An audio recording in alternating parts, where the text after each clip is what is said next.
Chapter 906. Hestia. The voice that called out to Hestia was an extremely seductive voice that could make one's body go numb, as if one's soul would be taken away. Hearing this voice, the smile on Hestia's face froze as her heart sunk. However, Hestia couldn't ignore the voice. She slowly turned around and looked at the source of the voice. A beautiful silver-haired goddess stood up from a seat at the large round table and came to Hestia with a gorgeous smile on her face. Seeing this smile, Hestia's heart sank even deeper. It was not a friendly smile at all. It was as if she was looking at a childhood friend who had taken away her favorite toy. It was a smile as if she had done something wrong. That child is really outstanding. Hestia naturally knew who Freya was referring to. Biting her lips, the petite goddess glared at Freya. So? What do you want? It's nothing. Freya smiled sweetly as if she was talking to herself. Originally, I wanted to observe the child for a while because he seems to be hiding a lot of secrets. Even I don't dare to say that I can win him over. Noah is not a toy. Hestia resolutely interrupted Freya's mutterings. Don't take him away as if he's an object. In terms of affection, Freya was almost no different from Apollo. In terms of cruelty, Freya was even more ruthless than Apollo. At least, after Apollo had won the girl's heart, he would treat her like a human.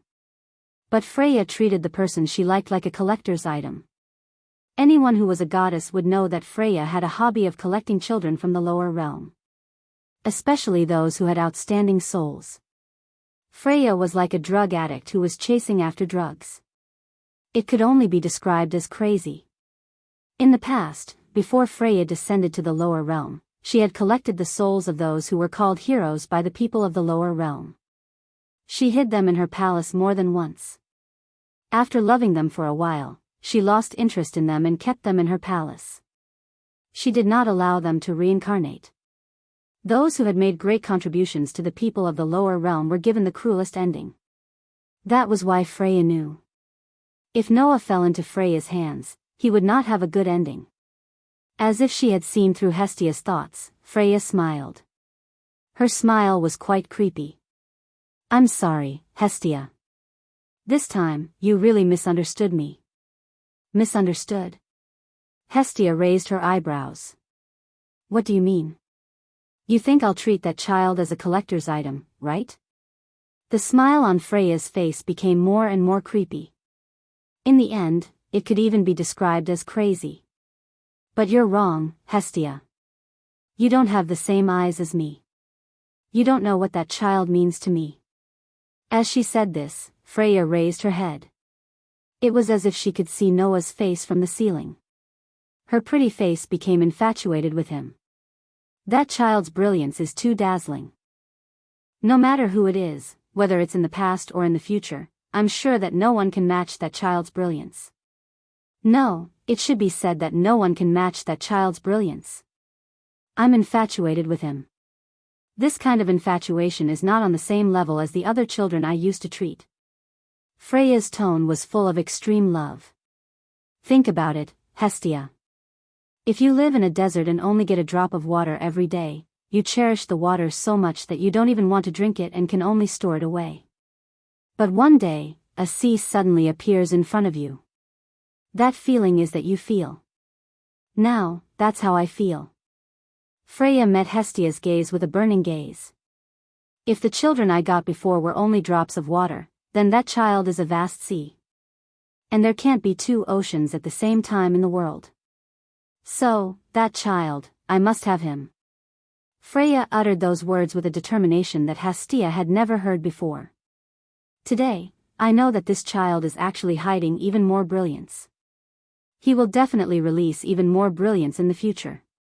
His future is limitless, and so is his potential.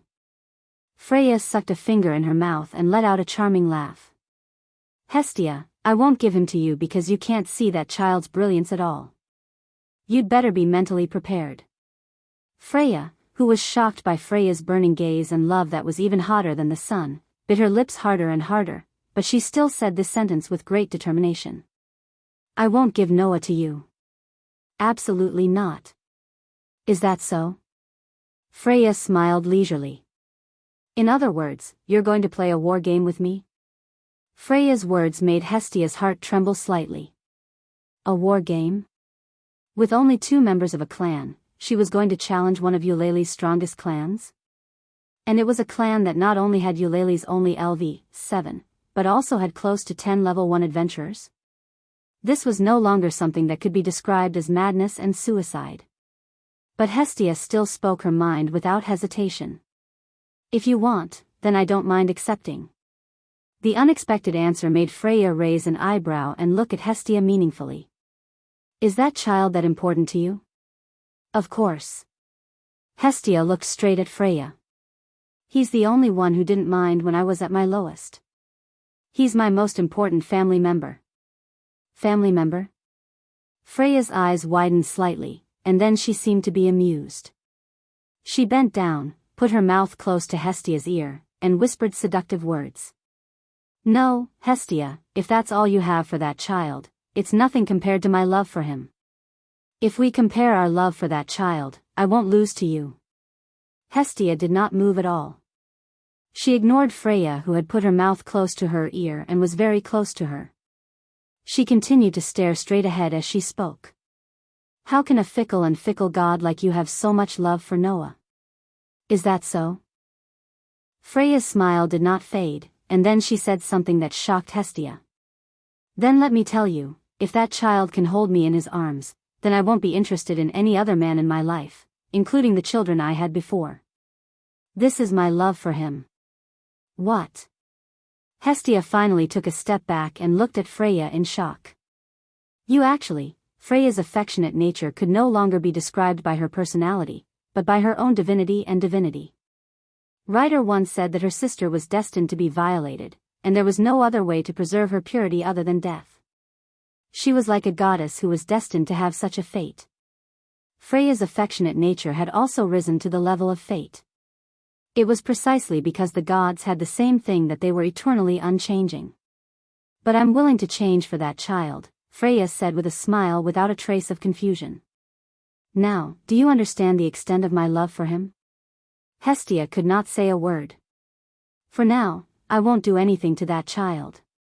Freya showed a charming smile. After all, you only need family. When your family grows to a certain extent, then I'll go find him. With these words, Freya turned around and left the scene with her melodious footsteps. Hestia looked at Freya's back as she gradually disappeared into the distance.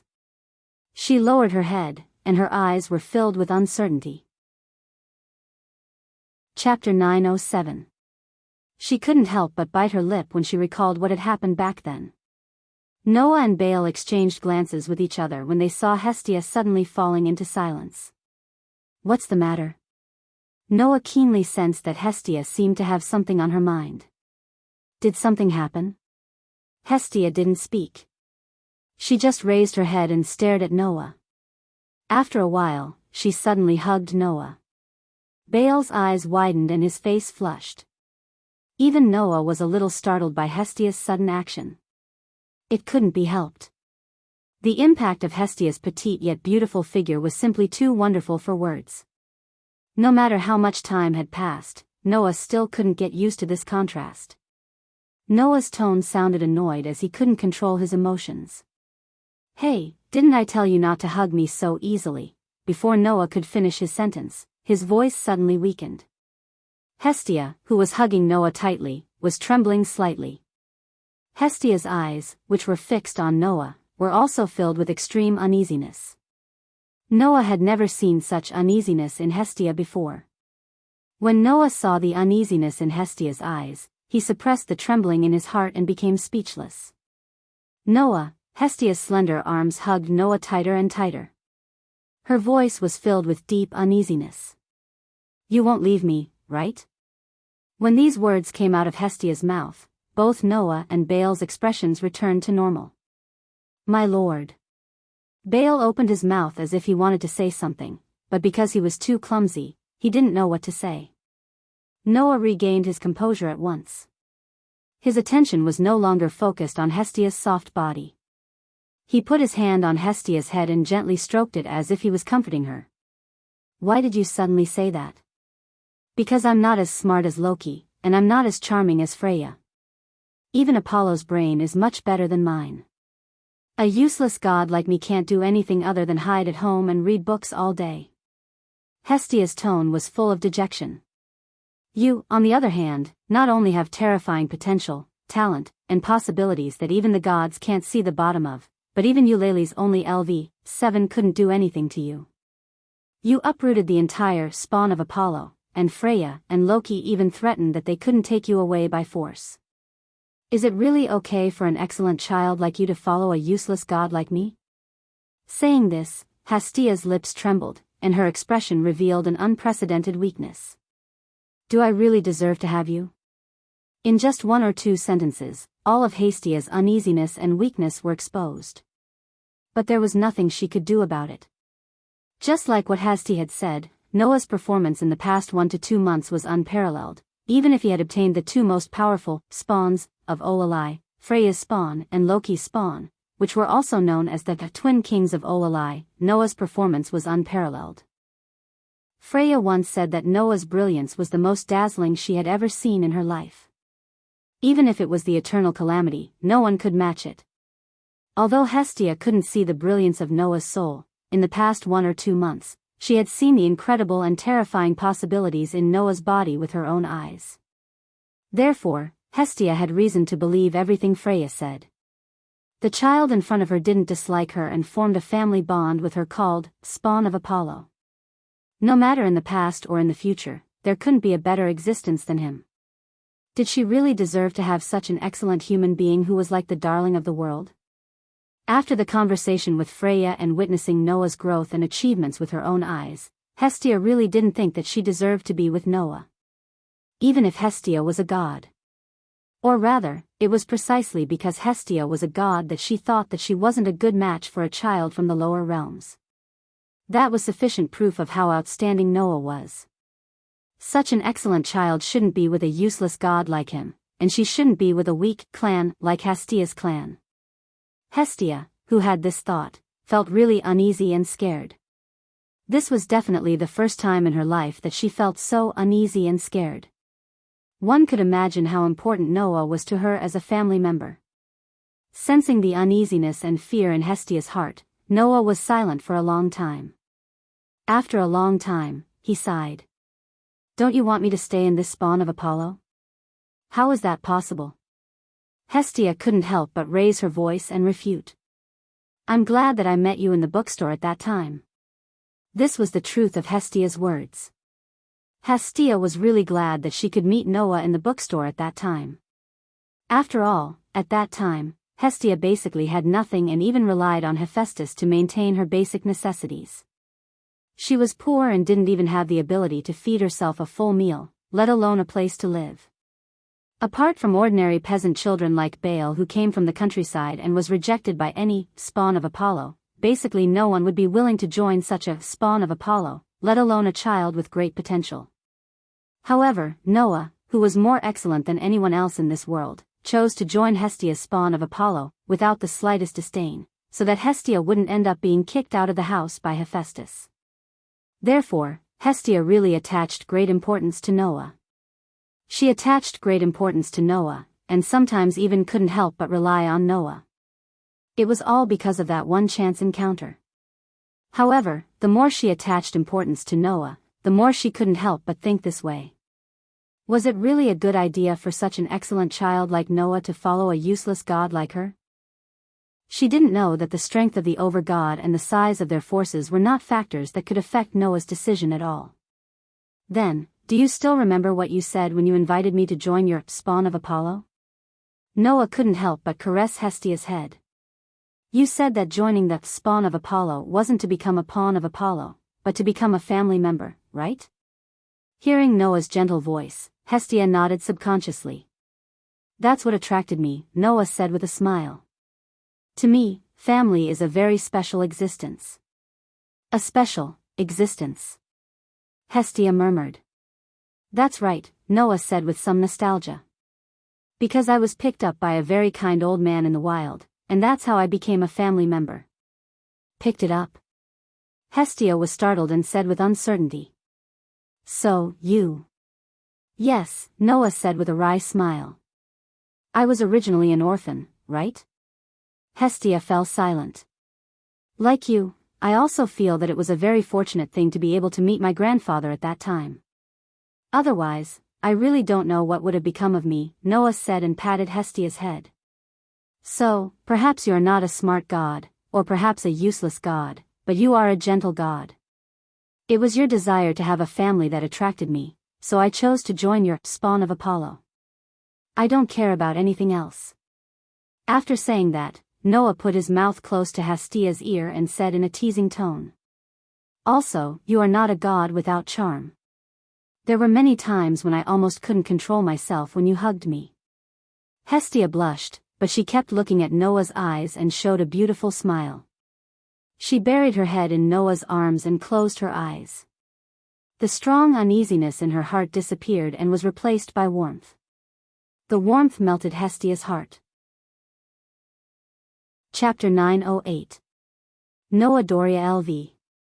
2 Power, SSS, 1307, SSS, 2000, Durability, SSS, 1310, SSS, 2000, Dexterity, SSS, 1308, SSS, 2000, Dexterity, SSS, 1318, SSS, 2000, Magic, SSS, 1300, SSS, 2000, Mystery, IH Magic, Skill Frowny Face Protection from the World, Permanent Skill.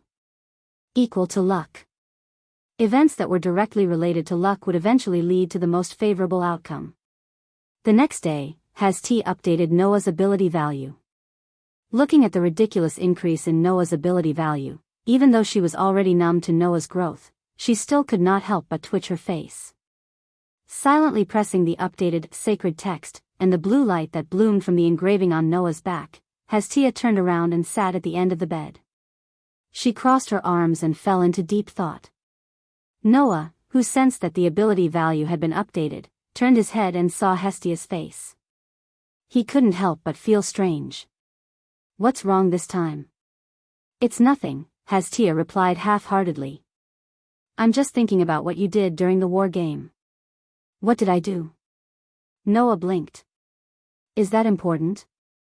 I think, if someone can grow up in the same way as you, what did you do during the war game will definitely become a piece of information that everyone in the world would treasure.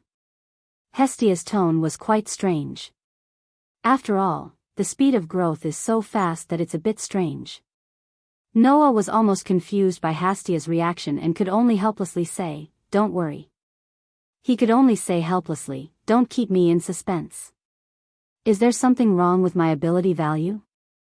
There is definitely a problem, but it's not a bad problem. Hestia sighed, turned around, and faced Noah. Although I don't know what else you did during the war game other than defeating Apollo's minions, your experience value seems to have accumulated a lot. You even accumulated a lot of great achievements. Accumulated a lot of great achievements? Noah's heart skipped a beat, and his eyes lit up. You mean? The proficiency of basic abilities has increased by about 3,500, and it has reached the peak. Even the development ability has increased to H level. Hestia smiled bitterly. Just like the last time, the basic ability at the top has become your cornerstone.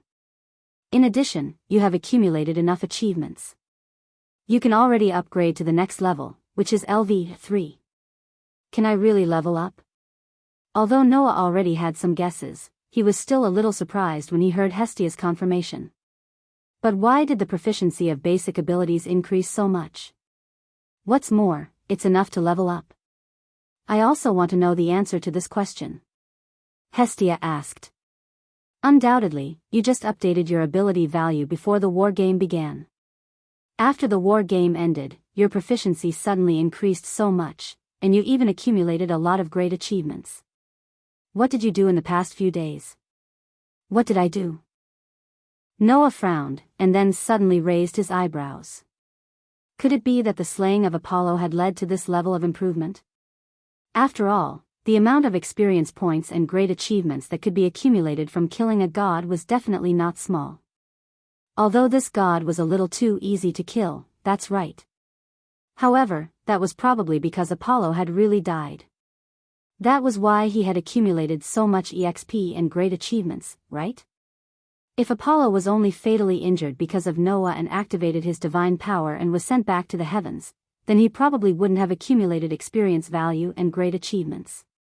Perhaps, at that time, if he could fight and kill Apollo when he used his divine power, the experience points and great achievements would be the most terrifying, right? Thinking of this, Noah couldn't help but smile bitterly and looked at Hestia. In other words, it's time to choose a new ability again? Well, it's so cunning to change the topic. Hestia pouted, but she didn't continue to ask. After yesterday's heartfelt conversation, Hestia's feelings for Noah had risen by more than one level. If it was before, Hestia only chose to believe in Noah, then now, she believed in Noah from the bottom of her heart.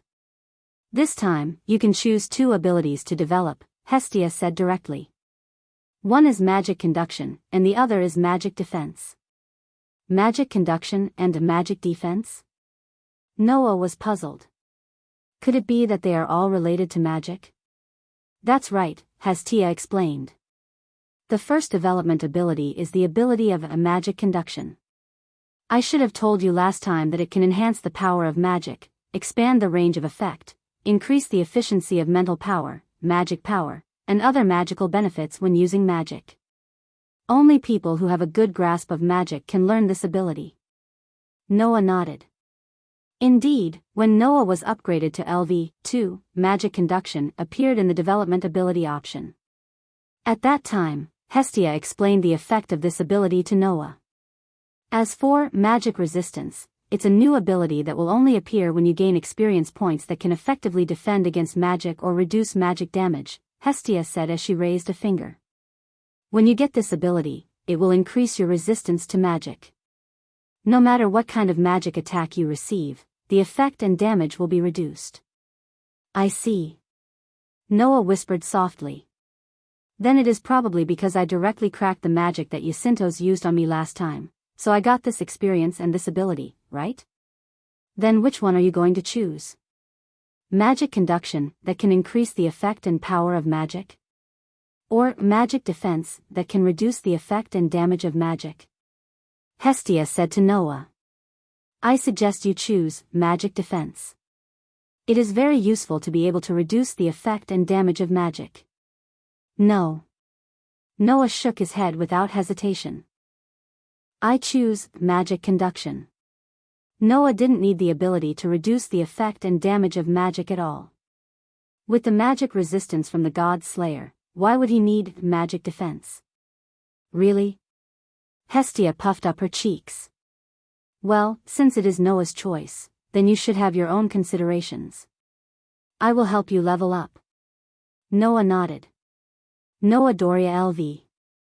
3 Strength, SSS, 2000, SSS, 1761, Durability, SSS, 2000, SSS, 1775, Dexterity, SSS, 2000, SSS, 1763, Dexterity, SSS, 2000, SSS, 1778, Magic, SSS, 2000, SSS, 1750, Mystery, H Magic Conduction, I Magic, Skills Frowny Face Protection from the World, Permanent Skills. Equal to Luck. Events that are directly related to luck will eventually lead to the most favorable result. I am more and more curious about what you did. Looking at Noah's upgraded ability, Hestia's face twitched again. After leveling up, all abilities are upgraded to SSS stage? There should be a limit, right? Noah could only laugh dryly. Hestia suddenly smiled and hugged Noah affectionately, as if she had changed her expression. Hey. What are you going to do today? After yesterday's conversation, Hestia became more and more unguarded with Noah. She would even hug Noah whenever she was free, making Noah suffer many times. I plan to go to the dungeon today. Is that so? Hestia pouted in disappointment. I really hope you can take some time to accompany me. Noah smiled wryly and patted Hestia's head, making her comfortable. As a matter of fact, Noah didn't hate being hugged by the soft and fluffy Hestia. Chapter 909. Ever since he was easily kidnapped by Apollo's minions and used to threaten Noah, Baal seemed to have become more determined than before. He had also become a lot stronger. Baal didn't intend to let Noah protect him like a bodyguard and send him into the dungeon safely. Instead, he decided to explore the dungeon alone. Although Baal wanted Noah to teach him some combat skills, it would waste Noah's time. Instead of protecting Baal, it would be better for Noah to use the time to improve himself instead of taking care of a newbie adventurer like Baal. That was Baal's idea. Of course, Noah did not have any objections. After all, Baal's combat skills were already in their embryonic form. What he needed to do next was to test it out and improve it until it became his own. Therefore, it was better for Baal to figure it out himself rather than letting Noah, who had never used daggers or short swords in combat, teach him. Noah would only teach him close combat skills. Baal would have to figure out how to use short swords in combat by himself. Early in the morning, Baal went out energetically, leaving Noah alone. He asked Hestia to help him upgrade his ability points. By the way, ever since Baal joined Hestia's minions, Hestia did not bring Noah into her room to upgrade his ability points. Instead, she helped Noah and Baal to upgrade their ability points in the hall. However, after yesterday's conversation, Hestia, who had completely calmed down, pulled Noah into her room to upgrade his ability points. According to Hestia, it was Noah's privilege to upgrade his ability points. As usual, Baal upgraded his ability points in the hall. Since Baal had gone out, Noah naturally went to the dungeon alone. When Noah arrived at the central square where the Tower of Babel was located, the surrounding crowd suddenly became restless. Look, that man, is that the tyrant? The tyrant who could compete with the only LV-7 in Eulalia and easily defeated all the minions of Apollo alone. I heard that it was only about 2 months ago that he received the favor. Bullshit, right? Of course it's bullshit. He just received the favor 2 months ago. 2 months later, he's already on par with LV-7, and he even single-handedly defeated one of Eulalia's core clans? Not only that, I heard that his level is only LV-2. Bullshit. Most likely bullshit. Is it from those gods who think it's not lively enough? Only they would spout nonsense about this kind of thing out of boredom. Yeah. Listening to the whispers coming from all directions, Noah remained calm on the surface, but he was more or less worried in his heart. Tyrant. This was a title. However, at first, this was not the title given by the gods to the senior adventurers who had risen to LV-2 through the gods' assembly. Since the end of the war game, the residents of Eulalia did not know when it spread the name of Noah. The reason for this title was because Noah summoned a huge tornado in the war game and destroyed the entire city. He also killed the LV-3 Jacinthus so quickly. After that day, every time the residents of Eulalia talked about this topic, they would use this saying. Too violent. Too cruel. It was too exciting. Just like a cruel and violent monarch. At some point in time, such a title had been placed on Noah's head. The gods seemed to be quite satisfied with this title. They felt that this title was too appropriate for Noah's performance. Therefore, the title of Tyrant was implemented without the decision of the gods, and even the guild officially recognized it. He got a title without going through the gods. It was estimated that only Noah had such treatment. But this was not the most important thing. The most important thing was that because Noah's level of power was not like LV-2, even if he got the title, the guild didn't seem to have made Noah's level public.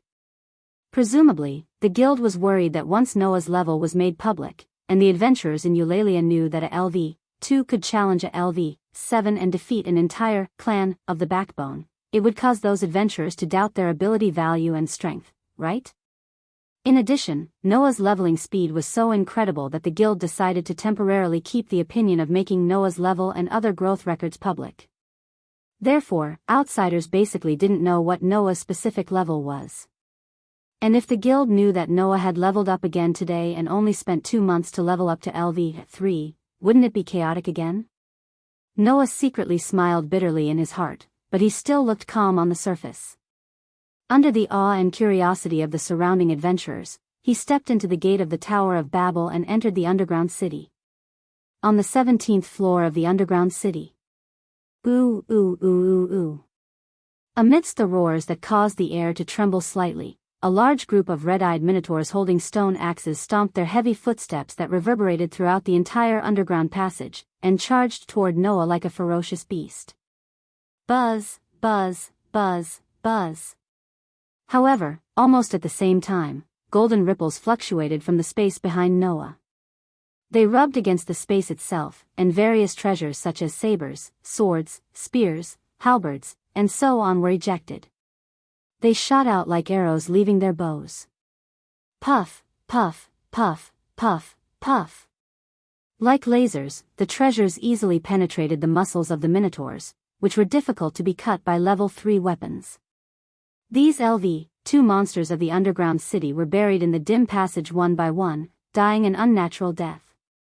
For these monsters that were only LV2, Noah was already a little disdainful. If they were on the 37th floor, Noah would inevitably want to use these powerful monsters to train his basic abilities.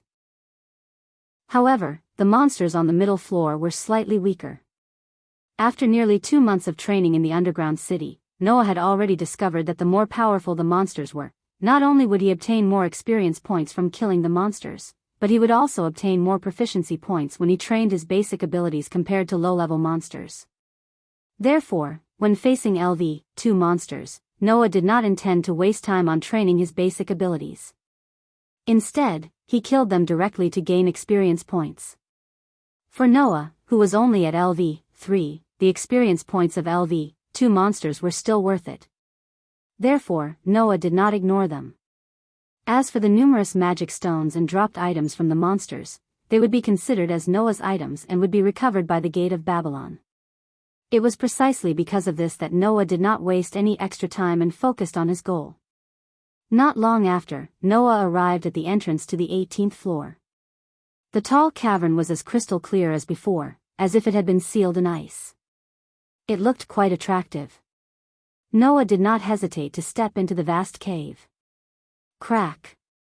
Almost at the same time, on one of the walls of the cavern, a clear cracking sound could be heard.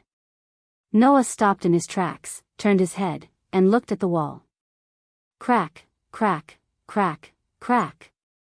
He saw that the mirror-like smooth huge wall constantly made cracking sounds, spreading cracks until a certain moment, it exploded. Bang! Accompanied by a loud noise, a pitch-black giant broke free from the cracked wall and fell to the ground. Woo, woo, woo, woo, woo. A roar like crying sounded from the pitch-black giant's mouth. Goliath? Noah was a little surprised. It's time to be born? Ignoring Noah's surprise, the huge monster with only the desire to destroy roared and charged towards Noah. Noah smiled slightly. Well, it's a good opportunity to experiment a little. Chapter 9-10. The birth of the floor master required a certain interval of time. And the floor master of the 17th floor was a very special floor master. The room where the floor master was located happened to block the entrance to the 18th floor. Originally, this could also be regarded as a test and boundary to the 18th floor. But there was a town on the 18th floor. And it was a town that was particularly good at extorting adventurers.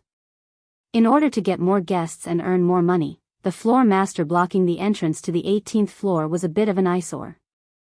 Therefore, once the floor master of the 17th floor, Goliath, was not defeated for a long time, the adventurers in the town on the 18th floor would form their own team and annihilate Goliath. Because of this, it was not a simple thing to meet Goliath. At least, Noah had never met Goliath except for the time when he came with Loki's family. Now, the appearance of Goliath just allowed Noah to test a new discovery of his power. Woo woo woo woo woo. Accompanied by a roar like crying, the pitch-black giant rushed in the direction of Noah like a heavy mountain under the shaking of the earth.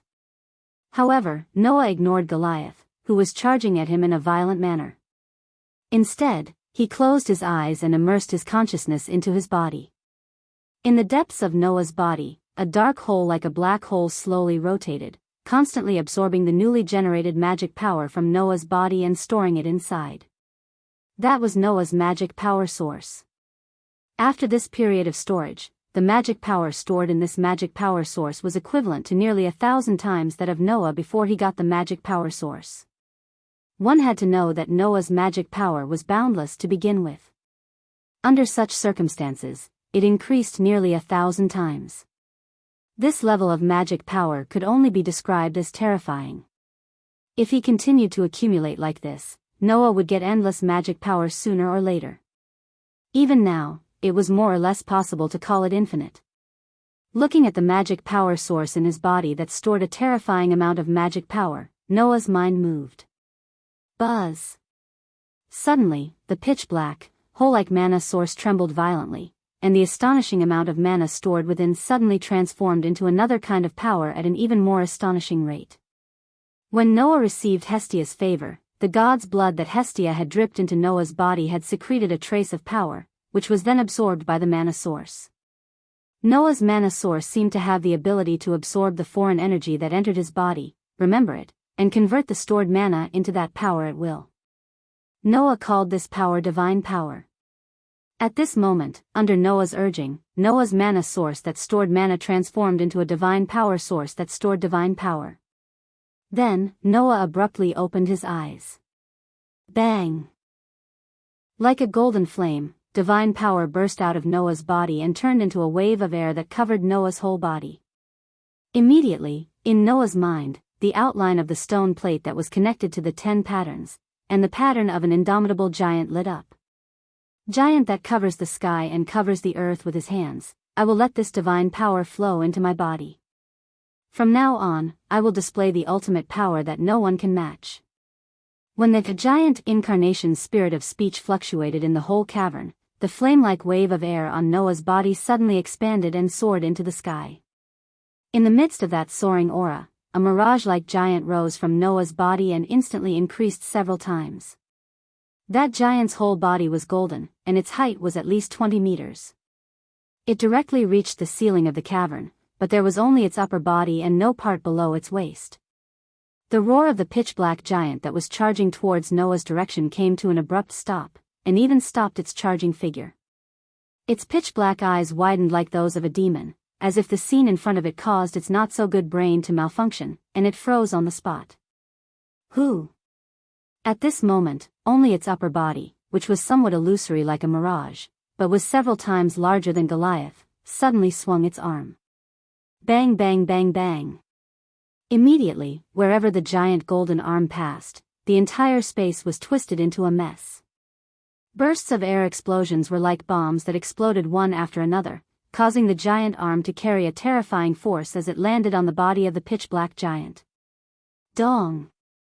The fist fell, and the terrifying power that struck the pitch-black giant's body through the golden giant's arm actually directly exploded the pitch-black giant with a muffled sound. Even the magic stone and the dropped items were twisted into pieces. Pa pa pa pa pa. Along with it, the remaining power of the aftermath shook the ground of the cavern that seemed to be sealed in ice until it exploded inch by inch, stirring up gravel and dust that filled the entire cavern that was riddled with holes.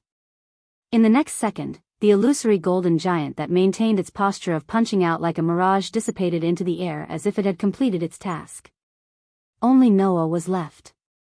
Looking at the hole that was riddled with holes, cracks, and pieces of Goliath's flesh and magic stone fragments in front of him, he was immediately dumbfounded.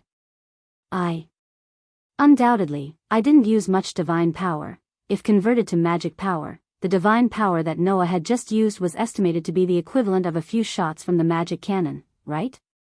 However, the divine power equivalent to a few shots from the magic cannon actually allowed the giant incarnation to exert such a degree of power? As expected. Noah murmured. As expected, using divine power to use authority will increase the power by a lot. Ever since he had obtained divine power, Noah had studied the effects of this power. Then, Noah found that when he used divine power, his body would naturally have two reactions.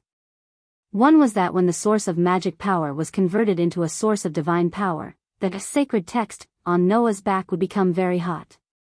The other was that when the source of magic power was converted into a source of divine power, the outline of Noah's authority, that was connected to the 10 patterns on the stone plate, would tremble.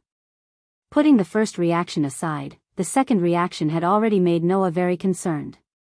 However, at that time, Noah's authority had not yet reached the point where he could use it, so Noah did not immediately explore it. Today, after finally remembering this matter, Noah began the experiment. Everything in front of him was the result of the experiment. And this result made Noah somewhat overjoyed. Although I more or less guessed that using divine power to use authority would have some kind of effect, I didn't expect the effect to be so obvious. If he thought about it carefully, it was actually very easy to understand. Noah's authority was originally usurped from God. Although after being absorbed by Noah's tyrannical physique, this power had become Noah's personal possession, but its essence was still the power of God, and this had not changed. And divine power was also the power obtained from Hestia, a god. Then, using divine power to use authority was definitely more suitable than using magic power to use authority. Even if the gods of the two worlds are somewhat different in nature, if I use the divine power of this world to use authority, it should still be able to have a good effect. I originally thought so, but now it seems that divine power is more suitable to use the power of authority than I thought. Noah felt the massive amount of divine power flowing in the source of divine power in his body and felt a burst of joy in his heart. I don't know if in the future I can have a power that is more suitable for authority than divine power, and make my authority even more powerful. Thinking so, Noah could not help but raise the corner of his mouth. The future is really worth looking forward to. These words had just come out of Noah's mouth when an accident happened. Rumble. All of a sudden, the ground began to shake without warning. Noah, who was not mentally prepared, almost staggered and fell to the ground. Fortunately, he reacted in time, stabilized his body, and cried out in surprise. What's going on? This question, in this floor where there was no one, naturally no one would answer Noah. However, the ground shook more and more violently. Chapter 9:11. Rumble. In just a few seconds, the ground shook so violently that the surrounding walls began to scatter dust, and some places even began to crack.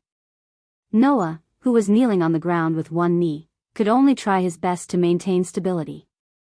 Feeling the ground shaking more and more violently, his heart was more or less bewildered. At this time, Noah could not help but think of something that everyone in this world knew. The underground city was alive. At this time, the underground city's shaking suddenly stopped as if it had stopped. Kacha, such a sound rang from the ground in front of the wall that just collapsed and gave birth to Goliath.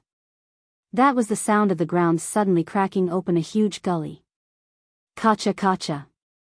In the next moment, with the cracked gully as the center, the ground began to protrude, as if something was drilling inside, pushing away a large number of rocks and emerging from there. Seeing this scene, Noah's eyes focused. Because Noah clearly saw it. In the protruding ground, in the small hill that was buried by rocks and soil, a pair of pitch-black eyes suddenly lit up. Rumble. The ground once again produced an extremely violent vibration, as if the entire 17th floor was trembling, constantly emitting wails. And in this process, in front of the protruding ground became higher and higher, and the rocks and soil that were pushed away also became more and more. When it reached the peak, it was like a collapsed snow mountain, crashing to the ground, setting off thick smoke and dust. Then, the huge monster that drilled out of the ground and was buried by rocks and soil finally revealed its entire body. Its entire body was pitch black like sewage. It had a human-like body outline. Its height was more than 10 meters. Its skin was even darker. Its devil-like eyes flashed with a ferocious scarlet light. That was the floor master named Goliath. However, the depth of its skin was even darker than Goliath's, and its body was almost 2 or 3 times larger, causing this huge alien to emit a terrifying aura. Woo woo woo woo woo woo. The roar that sounded like crying was like a substantial shockwave that exploded and shook the surroundings. Looking at this scene, Noah's face gradually darkened. It was impossible for him not to have doubts in his heart. Moreover, there were a lot of them. For example, why would a floor master, who was just killed and should have taken 1 or 2 months to be reborn, suddenly appear? For example, why was this Goliath so obviously different from the Goliath he usually met? However, that was something that needed to be considered later. That was because the ferocious pitch-black giant would not give Noah much time to consider. Lowering its head, the pitch-black giant's eyes suddenly shifted to Noah, who was kneeling on one knee on the ground. A ferocious glint flashed in its eyes as it slowly opened its mouth. Almost at the same time, Noah's outstanding senses gave him a warning. Without any hesitation, Noah was like a crouching cheetah. He spun around and shot up, dodging to the side. Boom! The pitch-black Goliath, who opened its mouth in the direction of Noah, suddenly made a sound like a cannonball. Immediately, a shockwave that could not be seen by the naked eye was like a real cannonball. It burst out, cut through the air, and instantly fell on the position where Noah was previously. Boom!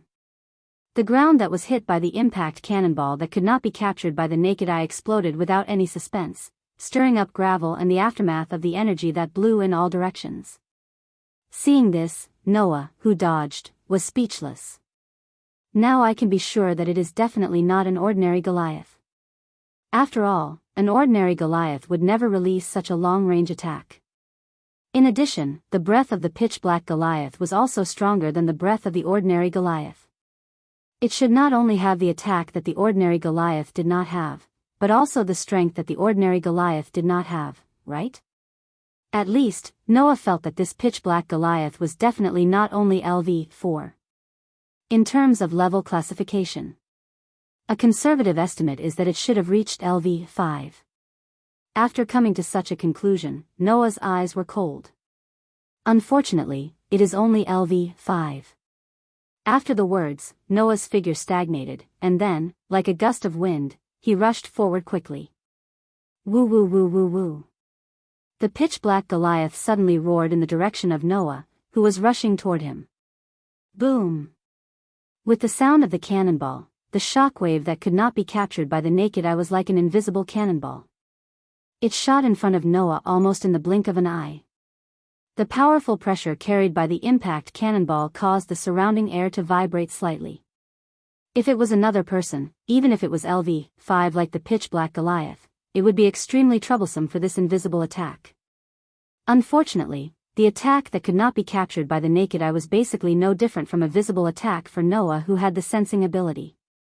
So, Noah clenched his fist, and a bright vortex of air fluctuated on his fist. Under Noah's waving, it fiercely blasted toward the incoming impact cannonball. Boom! With a loud explosion, the invisible impact cannonball was blown up by Noah's annihilation blow, and turned into a gust of wind, brushing past Noah's body and blowing around. Whoo! However, the space in front of Noah suddenly shook, and a fist like a boulder rubbed against the air, carrying a violent airflow, and blasted in front of Noah's eyes. In the face of this punch, Noah's figure swayed strangely, like a leaf blown away by the wind, and directly dodged the pitch-black Goliath's fist. Boom! The huge fist fell on the ground, and once again, the ground was blown up, and a small crater was created. Buzz! At this moment, Noah, who had dodged to the side of the pitch-black Goliath's fist, suddenly fluctuated with a golden ripple, and a variety of relics popped out, shooting out like lightning. Puff puff puff. The extremely sharp relics fell directly on the pitch-black Goliath's head, and with a tearing sound, they pierced through the muscles on Goliath's face. However, they only pierced halfway, and were stuck, unable to go any further. Woo woo woo woo woo woo. The pitch-black Goliath roared angrily, and suddenly waved its huge palm, slapping toward Noah. Noah only felt that the whole world seemed to have darkened, and he immediately retreated. Boom! The huge palm slammed on the ground, causing the ground to shake, and cracks spread out. The skin is quite hard, even an E-grade relic can't penetrate it. Noah stared at the pitch-black Goliath. In the golden ripples around him, a variety of relics, such as sabers, swords, spears, halberds, and other relics, emerged again. Then, let's try a D-grade relic. As soon as he finished speaking, the sharp relic immediately turned into a stream of light, shooting out like a laser. Woo woo woo woo woo woo. The pitch-black Goliath roared angrily. And this was the last sound that it made. With a little arc trajectory, the relic shot up, and with the pitch-black Goliath's huge body, it was impossible for it to avoid. Puff puff puff puff. Therefore, the D-grade relic rain fell on the pitch-black Goliath's body, piercing through its body, and the pitch-black Goliath's body was full of holes. The pitch-black Goliath suddenly froze on the spot. Boom! After a while, the body of the floor master, whose level was enough to be classified as LV5, turned into a burst of ashes all over the sky. It burst open and scattered around, leaving only a huge magic stone and a piece of curtain-like skin that disappeared. ALV5 Goliath? The golden ripples behind him began to shrink. Noah looked at the huge magic stone and the curtain-like skin, and he frowned deeply. What the hell is going on? After pondering for a while, Noah could not figure out the reason, and he could only helplessly shake his head. I'll ask Hestia when I go back. Chapter 9:12. It took a little more time. Noah, who had successively defeated a LV4 floor master and a LV5 floor master, did not stay in the dungeon. Instead, he first went to the safety floor on the 18th floor to check the situation. After confirming that the 18th floor was not affected by the abnormality on the 17th floor, he returned to the 11th floor. It seems that only the 17th floor should be affected. The rest of the floors did not even have the slightest vibration. On the 11th floor, which was filled with thick white fog, Noah could not help but worry as he moved toward the entrance to the 10th floor. I hope that at that time, there were no other abnormalities on the 17th floor, and that the adventurers exploring the 17th floor were not affected. Although he did not know why the 17th floor had such an abnormality, if the problem was with Noah and the rest of the innocent adventurers were affected, then Noah would definitely not be able to sleep well. After all, the abnormality on the 17th floor only happened after Noah used his divine power and defeated the LV4 Goliath in one blow. Noah had reason to believe that the abnormality was with him. Is it the problem with the divine power? Or is it the problem with authority? Noah was puzzled. It should not be the problem with authority. In the dungeon, Noah had used authority several times before. At that time, there was no problem. Then, the problem today should not be with authority. Then, is it the problem with the divine power? Noah thought to himself. Could it be that the god of this world has something to do with the dungeon? He could not figure it out. Noah's brain was not bad. However, he had only been in this world for about 2 months. There were many things that Noah had not come into contact with. In the case of insufficient information, no matter how good Noah's brain was, he could not figure out why. It's more reliable to go back and ask Hestia. In the end, Noah could only come to this conclusion helplessly. He quickened his pace and continued to walk forward in the thick fog. Just like that, Noah paid attention to the other floors to see if there were any problems as he made his way to the ground. He didn't have the time to deal with the monsters he encountered along the way, so he avoided them and arrived on the 7th floor. As soon as he entered the 7th floor, Noah heard an angry shout. Why are you dawdling over there? Hurry up and catch up. The overly violent scolding made Noah unconsciously turn his eyes to the source. Then, Noah saw it. 2 people were walking towards them from a passageway at the side. It was a combination of a man and a woman. The man was an adventurer who wore leather armor and had a large sword on his back. He had a fierce look in his eyes. The woman was carrying a backpack that was several times larger than her body. She was wearing a white robe and seemed to be a support. She was a very petite young girl. Noah could vaguely see a few strands of chestnut-colored hair under the hood of the petite young girl's white robe. At that moment, Noah raised his eyebrows and stopped in his tracks.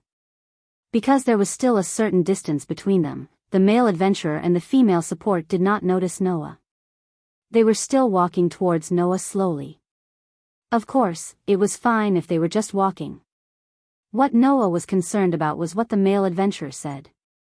What a useless piece of trash. The male adventurer did not care about the feelings of the female support who lowered her head. He scolded her with a disdainful tone. You are just a useless piece of trash who can only be a porter. If you can't even carry a backpack, what's the use of you? Under the male adventurer's insults, the female support only lowered her head and did not say a word. Her behavior encouraged the male adventurer's arrogance. If you continue to dawdle and cause me to be unable to earn a sum of money, you won't get a single cent today, the male adventurer sneered. At least, when I am surrounded by monsters, you can be the bait, support. Noah, who was watching the scene from afar, frowned. Noah knew that most adventurers had the ugly side of looking down on professional supporters. This was because professional supporters were those who did not have the ability to do other jobs. When there was no other way, they could only be pure porters. Adventurers would indeed look down on such people. Even though they knew that support was indispensable in the dungeon, most of the adventurers didn't have this kind of awareness. It was obvious that the scene in front of them was an arrogant adventurer bullying a professional support. Moreover, the so-called professional support was someone who more or less had some ties with Noah. Could it be that the child is still doing that kind of shady business? The more he thought about it, the deeper Noah's frown became. However, Noah would not be so nosy because of a person whom he had only met once. If it was only the child who was willing to degrade himself, then Noah was in no position to care so much. With that thought in mind, Noah stopped thinking too much and walked straight over. As he walked, the sound of footsteps could be heard. The male adventurer and the female supporter finally discovered Noah. Upon seeing Noah, the female supporter's expression changed abruptly. She hurriedly lowered her head and covered her face with the hood of her robe. The male adventurer widened his eyes, and his body stiffened. After he came back to his senses, he hurriedly moved to the side to make way, and at the same time, he cursed at the female support in a low voice. What are you doing? Hurry up and move aside. That's the tyrant. If you want to die, don't involve me. After the war game, there was no one in Eulalia who did not know Noah. Naturally, there was no one who did not know how terrifying Noah was. He could destroy a city with a wave of his hand. In an instant, he could defeat the entire backbone of the clan tribe. He could even compete with the only LV7 in Eulalia. The gods were full of praise for this man. Even the main gods of Freya and Loki, who were known as the two kings of Eulalia, claimed that they wanted to recruit him. There was no doubt that Noah had become a popular person in the eyes of the gods and people of Eulalia. In addition, they had seen Noah's strength when facing the clan tribe of Apollo from the divine mirror. How could the LV1 low-level adventurer who could only mess around on the 7th floor not have a heart of fear? Bullying the weak and fearing the strong. This was what the male adventurers showed. After being scolded by the male adventurer in such a low voice, the female supporter seemed to have remembered this matter and quickly hid to the side. She still lowered her head and did not dare to look at Noah. Noah naturally saw this scene. However, Noah did not say anything. He just turned a blind eye and walked past under the gaze of a man and a woman.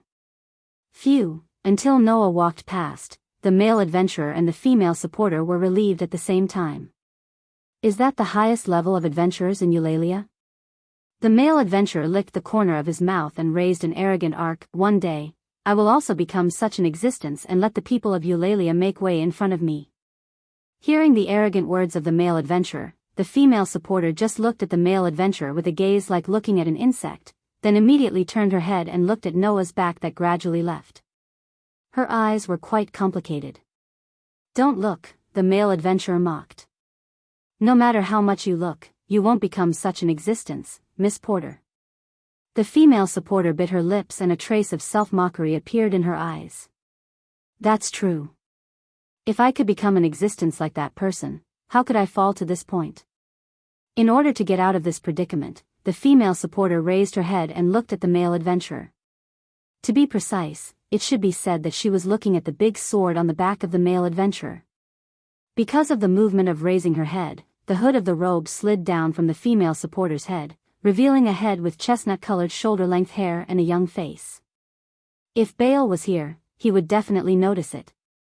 This young girl was the one who had stolen Baal's level 3 weapon, Miss Supporter. Laluka Urda. Chapter 9:13. The dungeon changed. In the headquarters of Hastia's clan, Noah told Hastia about what happened on the 17th floor. Hastia was startled and became suspicious. Why did the dungeon change? I don't know, that's why I came back to ask you, Noah said with a wry smile. I had just finished off the floor master, Goliath, when there was a sudden vibration on the 17th floor. Then, another Goliath appeared. Moreover, even his potential ability definitely surpassed the Goliath of level 4 and reached the level of level 5. LV 5? Hastia asked in surprise. Really? I've never heard of such a thing before. Really? Noah asked. In other words, Goliath, who had never been at LV 4 before, suddenly leveled up to LV 5? Not only Goliath, but I've never heard of a level 5 Goliath being upgraded. After the level 5 Goliath was defeated, another level 5 Goliath appeared, Hestia said with uncertainty. Could it be that you're mistaken? Do you think I'm mistaken about such a big thing? Noah rolled his eyes. Whether it's a level 4 Goliath or a level 5 Goliath, I defeated them myself. Can't I see the difference between them? That's true. Hestia frowned. Then what's going on? Seeing Hestia's frown, Noah felt that the time was right and asked the question he was most concerned about. Is it possible that external factors caused the changes in the dungeon? External factors? Hestia looked at Noah.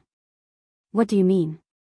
For example, if a condition is met, the dungeon will immediately breed a level 5 Goliath that is more powerful than the previous level 5 Goliath, Noah said. When a condition like defeating a level 5 Goliath appears, the dungeon will be triggered and breed a new level 5 Goliath. Is it possible? Well. Hestia tilted her head with a troubled look on her face. It's possible, but I've never heard of it before. Perhaps it's not a condition? Noah's eyes flashed. It's also possible that there's a presence or power in the dungeon that shouldn't exist. For example, the divine power of your god. Hearing this, Hastia's expression froze. Her frown deepened. Finally, she lowered her head and muttered in a low voice. She lowered her head and said, in that case, it's possible. Is it possible? Noah noticed the change in Hestia's attitude and quickly asked. How should I put it? It's just like what you said, Hestia said as she looked at Noah seriously. It's possible that a god broke into the dungeon and caused the strange changes. Really? Noah's heart skipped a beat, but he didn't show it on his face. Why would a god enter the dungeon and cause the strange changes? Because the dungeon won't allow us gods to enter. Hestia sighed. Perhaps you don't know, but the guild is prohibiting gods from entering the dungeon. Prohibiting gods from entering the dungeon? Noah frowned. Why? Didn't I tell you? The dungeon will not allow us gods to enter. Hestia said earnestly. It's like a repulsion reaction. The dungeon is rejecting us gods. If we enter the dungeon, we'll incur the wrath of the dungeon. The dungeon will be angry? Noah was curious. The dungeon will be angry? Don't underestimate the dungeon, Noah, Hestia said solemnly to Noah. The dungeon is alive.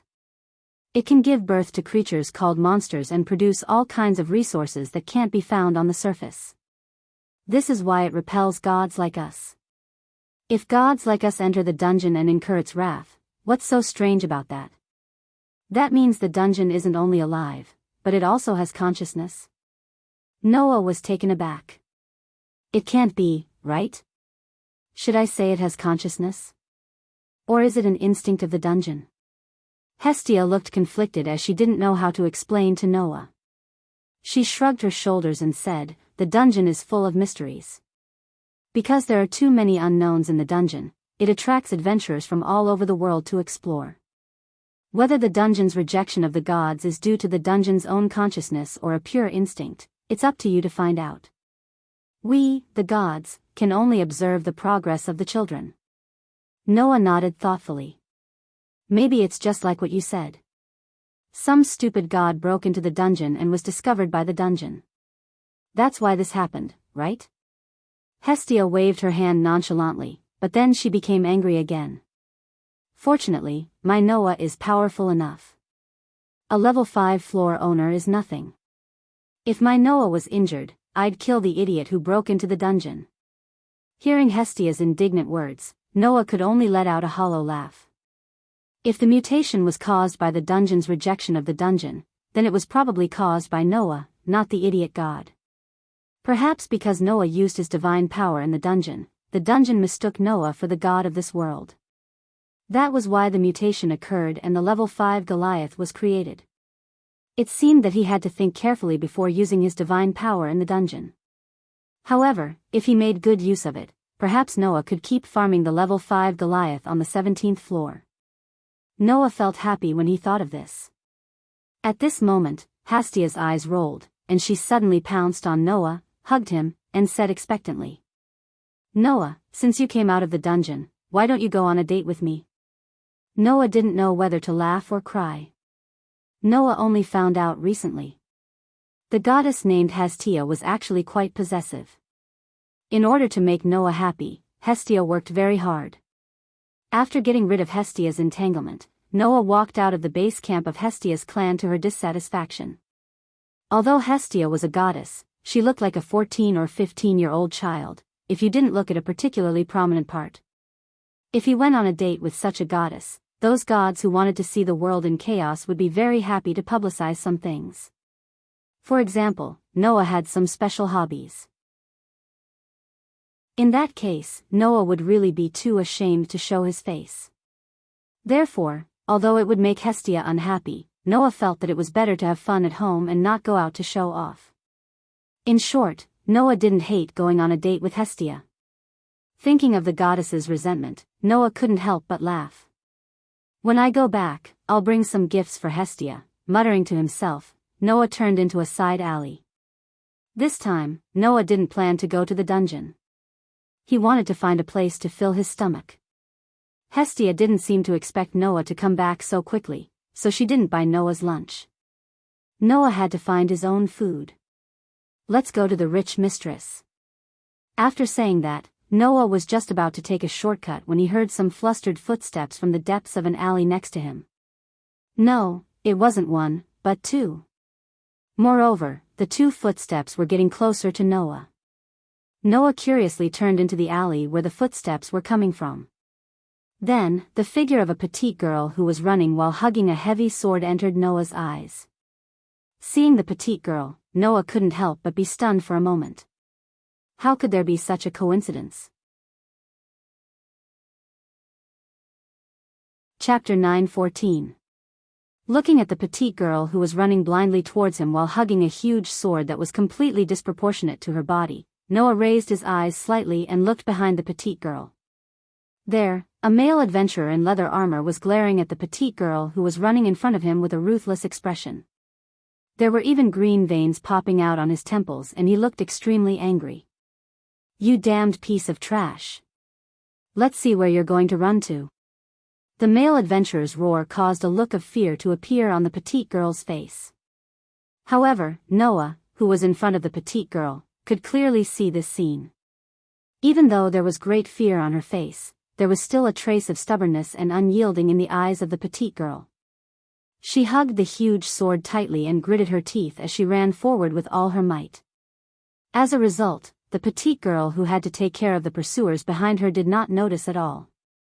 At the corner in front of her, there was a person. Seeing that the petite girl was about to crash into him, Noah turned his body slightly and dodged. However, this action also caused the petite girl to notice Noah's existence. She turned her head and looked in front of her.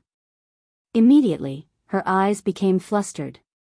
In a moment of panic, the petite girl who was running forward suddenly stumbled and fell forward. Seeing this, Noah, who was turning his body to the side, squatted down and reached out a hand to catch the petite girl who was falling. He allowed her to fall on his arm so that she would not hit the ground directly. However, the huge sword that the petite girl was hugging was thrown out and fell to the ground with a clang. Looking at the huge sword that was thrown away, the little girl let out a cry of surprise. She couldn't help but reach for the huge sword. She didn't even notice that she had fallen into someone's arm. Noah could only helplessly say, "Are you all right?" Hearing this voice, the petite girl finally noticed Noah's existence. However, when the little girl turned around and saw Noah's full face, her pupils shrank and her expression changed completely. Facing that familiar cute face and big round eyes, Noah smiled indifferently. "Long time no see, Lily." Ah. Lily's mouth trembled slightly. She seemed to want to say something, but she also seemed to be afraid and in disbelief. She was stunned and did not respond at all. It was at this moment that the male adventurer caught up with them. "Did I catch up to you? Despicable human race." Only then did Lily react. In a panic, she ran away from Noah and sat on the ground. It seemed that Lily was more afraid of Noah than the male adventurer. That was only natural. Compared to an unknown adventurer, Noah's reputation was undoubtedly the loudest in all of Eulalie. The two were not on the same level at all. If she had to choose who she was more afraid of, it would naturally be Noah. Of course, the reason why Lily was so afraid of Noah was because she had previously stolen the level 3 weapon that Noah had given to Bale. Lily should be afraid of being pursued by Noah, right? Little did he know that the reason why Lily was able to successfully steal Bale's weapon was mostly because Noah had no intention of stopping her. If Noah had really wanted to stop Lily, no matter how good she was at stealing, she would not have been able to steal from Noah. The male adventurer who caught up from behind also noticed Noah, and the violent look on his face turned into shock. It's you again?" In the morning, Noah had met the male adventurer and Lily on the 7th level of the underground city. So now that they met again here, both the male adventurers and Lily were very surprised. Naturally, Noah also felt that it was too much of a coincidence. But since Noah had met them, it would not be strange for him to ask a few questions, right? Noah glanced at Lily, who was paralyzed on the ground and looking at him with a frightened expression. He then glanced at the male adventurer, patted his knee, and stood up. "What are you guys doing?" His words woke Lily and the male adventurer up from their stupor. This despicable human stole my sword." The male adventurer hurriedly pointed at Lily. "I'm here to retrieve my sword." As expected. In the morning, when they had met on the 7th level of the underground city, the male adventurer had been carrying a large sword on his back. But now, the large sword had fallen into Lily's hands. In addition to Lily's previous record and the chase just now, Noah had already guessed the gist of it. At that moment, Noah frowned and looked at Lily. "Are you still doing this kind of thing?" Originally, Noah thought that Lily might be in need of money, so he let Lily steal Bale's weapon. With Lily's status, even if she was in need of money, a weapon worth 7 or 800,000 Varus should be able to solve the problem. Thinking that if he helped Lily solve this problem, Lily would not steal anymore, so Noah let Lily go. But in the end, this young lady was still a thief? Did she have her difficulties? Or did she really give up on herself? Seeing Noah frown, Lily was even more afraid, and her body shrank into a ball. The male adventurer probably thought that Noah was a comrade on his side, and he was overjoyed all of a sudden. That's right. A useless porter actually dares to steal from us adventurers. You deserve to die. The male adventurer pulled Noah to his side and laughed angrily at Lily, who was sitting on the ground. "You piece of trash, see if I don't teach you a lesson." Just as the male adventurer was about to walk towards Lily, a large sword was suddenly thrown into the air towards the direction of the male adventurer. Before the male adventurer could react, the large sword crashed into his arms, causing him to catch it in a hurry. He stared blankly at Noah, who threw the sword to him. "The sword is yours, right?" Noah said calmly. Take it with you. Eh. The male adventurer pointed at Lily with uncertainty. But, this little human, what? Noah looked at the male adventurer with a smile that did not seem like a smile. Do you think that I will watch you commit violence? But, look, she's a thief, and a useless porter, the male adventurer said with a forced smile. A piece of trash like her actually dares to steal from us great adventurers. If we don't teach her a lesson, won't anyone be able to bully us? Hearing this, Noah laughed. His laughter was somewhat sarcastic. Walking forward, Noah looked at the stiff-faced male adventurer up close. He extended a hand and pointed at the male adventurer's chest. Since you can bully others, why can't others bully you? The male adventurer's face began to twitch. If you bully the weak here, then can those who are stronger than you bully you too? Noah pushed the male adventurer away. If you can't even figure out such a problem and think highly of yourself here, I advise you to stop being an adventurer.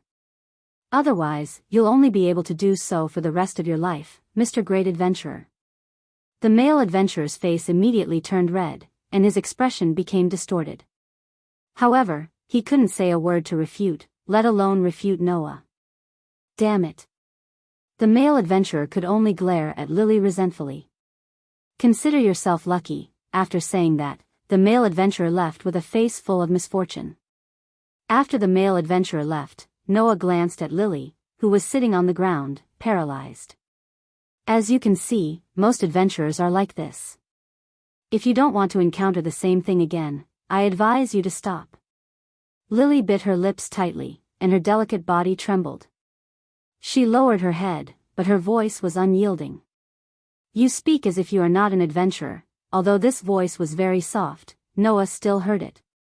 And from Lily's voice, Noah could hear a tinge of hatred. It seems that you are more troublesome than I thought. Noah crossed his arms and looked at Lily. Then, let's have a chat. Chapter 9:15. Chat. Perhaps Lily felt that she couldn't escape even if she wanted to, so she went all out and taunted. I'm sorry, Lily has nothing to talk about with the adventurer. From Lily's voice, Noah did hear a kind of unapproachable meaning. Obviously, Lily didn't have any good impression of the so-called adventurers, and she hated them. However, that was also natural. As a professional support, Lily must have been humiliated by those unruly adventurers more than once like today. So, Lily hated adventurers. How was it strange? Your words sound like those women who hold the idea that no man is good, right? Noah curled his lips. Just because of the existence of that kind of trash, you think there's no good adventurer in this world? No choice, at least, Lily has never touched such a person, so Lily hates adventurers the most. Lily sneered and said self-deprecatingly. Anyway, Lily is such a person. Not only does she have no ability, she can only be reduced to being a support. Furthermore, she has always been stealing other people's things. Even Lily herself hates this kind of Lily. The famous tyrant naturally wouldn't like someone like Lily. Are you going to be stubborn this time? Noah looked down at Lily, who was sitting on the ground, and asked such a question. Since you know that it's annoying to steal other people's things, but you still do that kind of thing knowingly. Are you so short of money? Yes, Lily is short of money, and I'm short of a lot of money.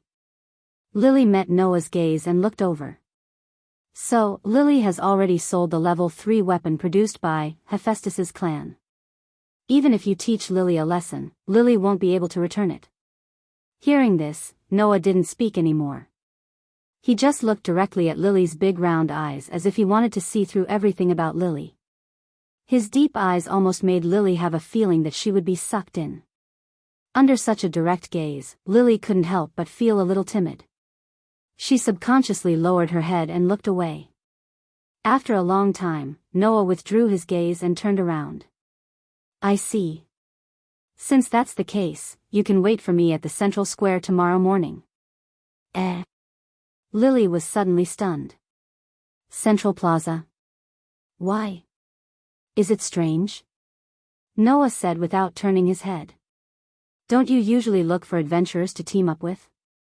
Hearing this, Lily was a little unable to react. Indeed, Lily usually looked for adventurers and begged them to team up with her. But that wasn't really looking for teammates, but looking for prey. In order to collect the money she needed, Lily had been using this method to explore the dungeon with the adventurers who had formed temporary teams. Then, she would look for opportunities to steal their valuables. It was a tried and tested method. Hence, to Lily, the adventurers who teamed up with her were not her teammates, but her prey. It was also because of this that Lily couldn't react to Noah's words. This was because Lily didn't know what Noah meant by that. Noah didn't know if he had expected Lily's reaction, but he smiled with his back facing Lily. "Aren't you short of money? Then come and be my supporter." Be your supporter? Lily, who hadn't reacted yet, was bewildered by this sudden declaration. Think about it. Noah didn't give Lily time to react and threw this sentence at her. "Tomorrow, gather at the fountain in the central plaza. If I don't see you when I arrive, take it that you're not coming. I won't wait for you." After saying that, Noah waved his hand and went straight into the alley next to him. Lily was left alone as she stared blankly in the direction that Noah had left. Her expression was extremely uncertain. The next day, Noah got up when Hestia was still sleeping. After changing his clothes, he went out directly. At this time, the sun had just risen, but there were many pedestrians on the street outside. Most of them were adventurers who were ready to go. They were all walking towards the dungeon of Babel. Noah blended into the crowd with ease. While the pedestrians around him were pointing and gossiping, he moved in the direction of the central square. Baal got up earlier than Noah. Therefore, Baal had already set off for the dungeon. Noah was about an hour later than Baal, which showed how hard Baal worked. Now, Noah had really become famous. Being famous had its advantages and disadvantages. The advantage was that when Noah walked on the street, the people around him would make way for him. They wouldn't crowd together with Noah. The disadvantage was that the people around him were talking about him and pointing at him. Fortunately, Noah had long been used to people's gazes, so he didn't stop and went all the way to the central plaza without any obstacles. At the intersection of the 8 streets that connected to Olalai in all directions, there was a fountain in front of the Tower of Babel. That was the fountain closest to the Tower of Babel. As soon as he arrived at the central plaza, Noah glanced at the fountain and saw it. In front of the fountain, there was a very petite girl of the dwarf clan. She was carrying a huge backpack and had her head down. Nobody knew what she was thinking. Seeing this, Noah stopped, shrugged his shoulders, and walked towards the fountain. Obviously, the girl of the dwarf clan was not really paying attention to the surroundings. Even with her head down, she still noticed Noah's approach and looked at him. When they met for the first time, although Lily had bad intentions, at least she put on a good front. Her cute face would have a bright smile from time to time. However, at this moment, Lily's cute face was no longer as cheerful as when they first met. Instead, it was cold and vigilant. In the past, it was Lily's acting skill to put on a cheerful and lively appearance in front of others. On the other hand, Noah already knew most of Lily's background and knew clearly what this young lady was doing on a daily basis. Lily didn't have to put on a show anymore. She didn't hesitate to show her dislike and vigilance towards adventurers. Unfortunately, Noah turned a blind eye to it. He brushed past Lily and walked toward the Tower of Babel. "Since you are ready, let's go." Lily stared at Noah's back and followed him silently. While following him, she spoke in a low voice. As she walked, she whispered, "Now, can you tell Lily what Lord Noah is going to do? Do you even need to ask?" Noah answered without hesitation. "Of course, it's to enter the dungeon." "Is that so?" Lily's voice wasn't relaxed at all. Instead, it had a tinge of sarcasm. Could it be that Lord Noah really only intends to team up with Lily? What else? "What do you think I'm going to do to you?" Noah kept walking forward with a calm look on his face. "If I had intended to do something to you, I would have done it yesterday. I wouldn't have needed to lure you into the dungeon. Aren't you aware of that?" That's why you're here today, isn't it? Sherlock said as he shook his head. Does that mean Lord Noah only wants to explore the dungeon with Lily? Lily's tone was rather unpleasant. Do you think Lily will believe you? If you don't believe me, you can leave now. I won't stop you, Noah said calmly. I'm only giving you a chance. It's up to you whether you want to seize it or not. Chance? Lily frowned. What chance? A chance for you to achieve your goal and turn over a new leaf, Noah said. As fellow sufferers who have similar stories, we can empathize with each other. Lily was at a loss for words. At this time, Noah changed the topic. What's the deepest floor that you've been to? Lily was silent for a while. After a while, she gave up and spoke. Lily followed a team and reached level 11. Level 11? Noah smiled suddenly. Let's go to level 17 today. Chapter 9:16. Roar, roar, roar, roar, roar. On the 17th floor of the dungeon, in one of the passageways, a group of monsters with grayish-black fur, flames in their mouths, and crimson eyes that looked like hellhounds roared angrily. They rushed out of the passageway in groups and pounced forward. Swish, swish, swish, swish, swish. In front of the pack of hellhounds, a figure stood motionless. Golden ripples fluctuated in the surrounding space, and sharp weapons popped out one after another. The sharp weapons turned into streams of light and shot out like arrows, piercing through the air with a sharp sound. Poochie poochie poochie. Every time the sharp weapons that turned into streaks of light streaked across the space and shot out from the golden ripples with a sharp piercing sound, shrouding the group of hellhounds that were constantly surging over, the continuous sound of flesh being penetrated would resound. The extremely sharp weapons accurately pierced through the heads of the hellhounds, causing blood to splatter everywhere. Under such circumstances, the bodies of the hellhounds that were pierced through turned into ashes and scattered in all directions, causing the magic stones and dropped items in their bodies to fall to the ground. Precision. Incomparable precision. The seemingly endless rain of weapons pierced through the heads of the hellhounds without missing a beat. Not only did they achieve the effect of killing the hellhounds, but they also didn't damage the magic stones and dropped items in their bodies. It was truly miraculous. But even so, the group of hellhounds didn't show any signs of confusion or hesitation as they continued to pounce forward, trampling on the path of their fallen companions and charging forward relentlessly. If the dungeon monsters didn't turn into ashes when they were killed, leaving only magic stones and dropped items, the hellhounds wouldn't be trampling on the path of their fallen companions. Instead, they would be trampling on their companions' corpses. Undoubtedly, the hellhounds would die if they took a step forward, but they continued to charge and attack their enemies without any hesitation. They looked extremely crazy. This was also what Noah wanted. At the very least, Noah did not need to worry about the monsters suddenly running away. He only needed to stand in place and keep the gate of Babylon open. That way, he would be able to continuously kill the monsters. Over time, under Noah's frighteningly high killing frequency and luck, the magic stones and dropped items from the hellhounds piled up like sand on the ground in front of him. Normally, when Noah killed a hellhound and dropped magic stones and items, the gate of Babylon would treat these items as Noah's and automatically recycle them. However, this time, Noah blocked the automatic recovery function of the gate of Babylon, causing the dropped items to pile up all over the ground. Of course, it wasn't because Noah didn't want them, but because he wanted to let the other reinforcements collect them. About 5 minutes later, the hellhound army was completely annihilated, leaving behind only a ground full of magic stones, teeth, claws, and other dropped items. Looking at the magic stones and dropped items piled up on the ground, Lily, who was behind Noah, was speechless. This was definitely the first time in Lily's life that she had seen such an efficient way of killing enemies. This was already not an efficiency that could be achieved by a single person. To put it bluntly, unless there was a large team of hundreds or even thousands of people, and all of them had to be at least LV2 adventurers, otherwise, it was impossible to achieve the same efficiency.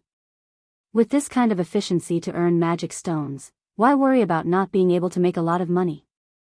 What made Lily even more shocked was the number of dropped items. The number of dropped items was almost the same as the number of magic stones, which told Lily that the items that should have been obtained when one was lucky in the past would be dropped by almost every monster on Noah's body. If this level of magic stones and dropped items were to be exchanged for money in the guild's exchange center, the amount of money that could be exchanged would be quite terrifying, if not astronomical, right? Lily didn't know how to react to this at all, and could only stand there for a long time without responding. On the other hand, Noah himself seemed to be the most normal person in front of him. He leaned against the wall, hugged his arms, closed his eyes, and started to take a nap. Pack up the dropped items, then continue. Yes. Yes. Lily stammered in response, but her expression was still as stiff as ever. But, Lord Noah, I don't know if Lily's backpack can hold so many items. Then pack up the items in front of you first, Noah said without even opening his eyes. This is the 17th floor, and the safety floor of the 18th floor is just below. If your backpack is full, you can just sell it there at a low price. It was indeed a low price. After all, in order to make a profit, those guys who bought magic stones and dropped items in the town on the 18th floor would lower the price to the minimum. However, in the case that the adventurers' backpacks were full, they could only choose to sell it there. Otherwise, even if it was more cost-effective to sell it on the surface, considering the time it would take to return to the surface, it would be better to sell it at a low price on the 18th floor. Hence, under normal circumstances, when the adventurers came to a floor that required a lot of time to travel, they would only have two choices after their backpacks were full. Either they would waste a lot of time and sell the magic stones on the surface, or they would sell it at a low price on the 18th floor and use the time to continue earning magic stones. When comparing the two options, the latter would usually earn more in the end. Even if the adventurers felt the pinch, they could only choose to sell it on the 18th floor. This was the motive of those scammers in the town on the 18th floor. They purposely set the price so that if they sold it at a low price on the surface, they would earn more in the end. When the adventurers compared the two options, they could only choose to sell it at a low price on the 18th floor. This way, they could earn a lot of money. In the past, Noah had the Gate of Babylon to recycle items, so he didn't need to go to the 18th floor to be scammed.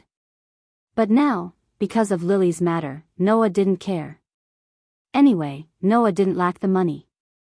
Seeing that Noah was leaning against the wall and had no intention of interfering, Lily could only go forward with a complicated expression and pick up the magic stones and dropped items one by one.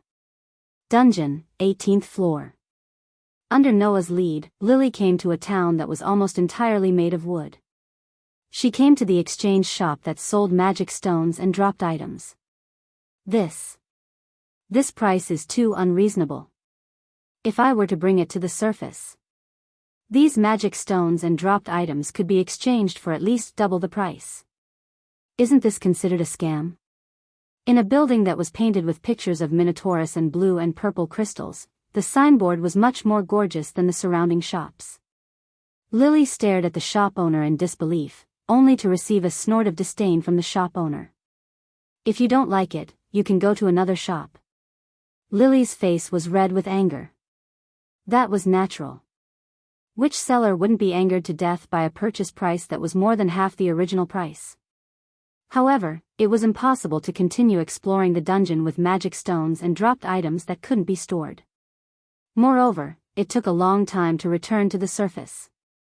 If one didn't want to earn too little from the time spent on the road, they could only sell it here. It was because of this that these guys were so arrogant. It's unbelievable. In the end, Lily, who could only choose to sell her magic stones and dropped items in this shop, walked out with an ashen face and a flustered look. That's why Lily hates adventurers.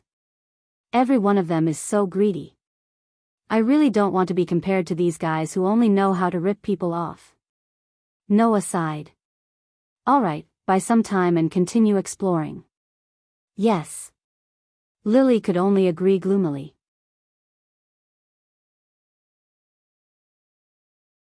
Chapter 9:17. Just like that, Noah and Lily ran back and forth between the 17th and 18th levels for the entire day. Whenever Lily's backpack was filled with magic stones and dropped items, Noah and Lily would return to the town on the 18th level to clear the magic stones and dropped items. Whenever Lily's backpack was cleared of magic stones and dropped items, Noah and Lily would return to the 17th level to continue their efficient massacre. Under such circumstances, Noah and Lily had gone back and forth between the 17th and 18th levels more than a dozen times. When they estimated that it was almost dark outside, Noah and Lily brought their backpack full of magic stones and dropped items to the guild's exchange shop to sell them.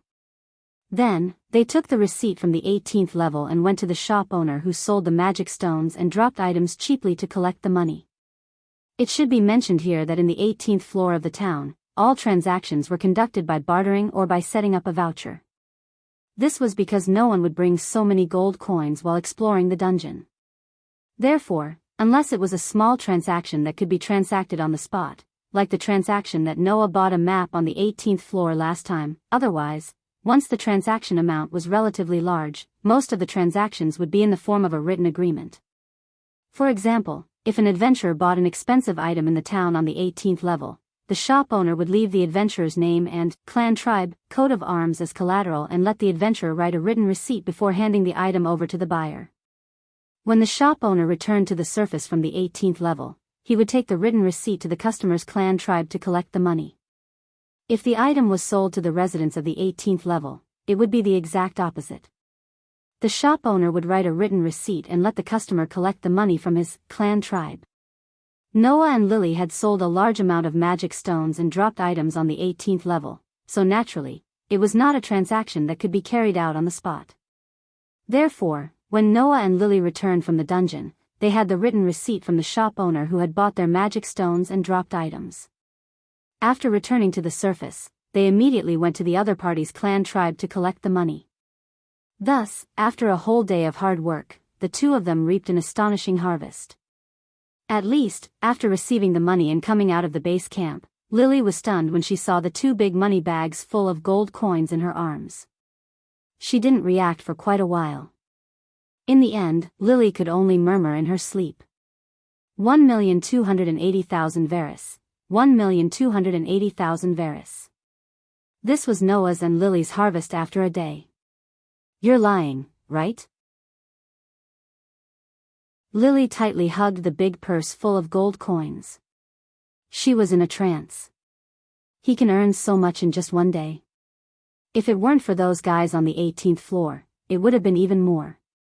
Noah glanced at the dazed Lily and shook his head. If you think it's not real, you can go and bite it when you get home to confirm it. Half of it is yours. Lily finally reacted. She turned to look at Noah and asked with uncertainty, half of it is mine? Lord Noah, do you really intend to give half to Lily? Why? Noah shrugged. If you think it's too little, then I'll take a little less. Originally, Noah had spent an entire day running back and forth between the 17th and 18th floors because of Lily. Although he didn't know what difficulties Lily had, it was certain that this child was in need of money. Ever since he obtained the Gate of Babylon, Noah had become richer than anyone else. In addition, even if the gold and silver treasures in the Gate of Babylon were used up, the treasure vault would treat them as consumables and automatically replenish them. No matter how much Noah used them, he would never be able to use up all the treasures in there. In this way, Noah would no longer have any monetary problems. Therefore, Noah could actually directly help Lily solve her monetary problems. However, if he were to use such a method to help Lily, who was extremely disgusted with adventurers, it would definitely hurt her little bit of self-esteem. It would make Lily think that Noah, the highest level adventurer who could compete with Orly's only LV7, was pitying her. In order to prevent Lily from having such thoughts, Noah chose to use such a strenuous method to help Lily. Of course, for today's harvest, Noah actually didn't want to take it. He just felt that if he didn't take it, it would be no different from directly giving money to Lily. It was very likely that it would make Lily take it too hard, which was why he wanted to help Lily in the form of a disguised form of dividends. In any case, Lily didn't know that Noah had a Gate of Babylon that could automatically recycle items and would never be full no matter how many items were stored in it. Then, there was nothing wrong with letting Lily receive the bonus as a supporter, right? The facts proved that Noah's idea was indeed correct. Is Lord Noah pitying Lily? Lily lowered her head, and her voice was more or less filled with a trace of malice. What did Lily do to deserve so much bonus? Why not? Noah said indifferently. We formed a team to enter the dungeon today. According to the team rules, isn't it normal to split the loot equally? But Lily is only a porter. At most, I'm only picking up items. It's all because of Lord Noah's hard work that I have such a huge harvest. Lily hugged the money bag tightly, and her voice started to have obvious emotions. If it were other adventurers, not to mention splitting the loot, wouldn't it be possible for them to monopolize the loot? Upon hearing that, Noah suddenly laughed. You said it yourself, it's other adventurers. Lily choked. Was Noah rebutting Lily's previous thoughts? None of the adventurers in that world were good people. All in all, we'll split today's harvest in half. You can take 640,000 Varus. Noah made such a decision without any hesitation. I only want to know if you're still short of money. Lily was silent for a while before speaking with a complicated expression. I think it's still not enough. Is it? Noah shrugged his shoulders. If that's the case, tomorrow at the same time, let's gather in front of the fountain in the central plaza. After saying that, Noah took a purse from Lily's arms and slung it over his shoulder. He then waved his hand and walked in another direction. Looking at Noah's back view, Lily hugged the money bag tightly, and her gaze became more and more complicated. Undoubtedly, he's a tyrant. Why is he so gentle to Lily? Lily, I don't understand. Lily, who was muttering, didn't notice. In a corner not far away, a few male adventurers were hiding there. They clearly saw the money bag full of gold coins in Lily's arms. They looked at each other, and the corner of their mouth curved into a rather ferocious arc. The next day, at the same time as yesterday, Noah went straight out of the door and walked in the direction of the central plaza. The surrounding people were still pointing at Noah and gossiping about him as usual. Under the awe and curiosity of almost everyone on the street, Noah walked into the central plaza as if it had nothing to do with him and came to the front of the fountain. To Noah's surprise, Lily wasn't waiting here today. What's the matter? Noah frowned. Did that child give up? As soon as this sentence fell, a cheerful voice sounded behind Noah. Sir Noah is really rude. How could Lily leave the team without Sir Noah's consent? Hearing this cheerful voice, Noah turned his head and looked behind him. He immediately saw the petite girl carrying a big backpack. Today, the indifference and vigilance on Lily's face disappeared. Just like the first time they met, there was a sunflower-like smile on her face. Good morning, Sir Noah. I'm really sorry to have kept you waiting. Looking at the cheerful smile on Lily's face, Noah's eyes flickered.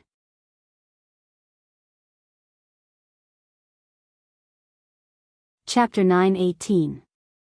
Noah narrowed his eyes and said straightforwardly when he saw Lily smiling as cheerfully and adorably as when they met for the first time. What happened? What do you mean what happened? Lily tilted her head with a puzzled look. What happened to Lily? Noah didn't say anything and just stared at Lily.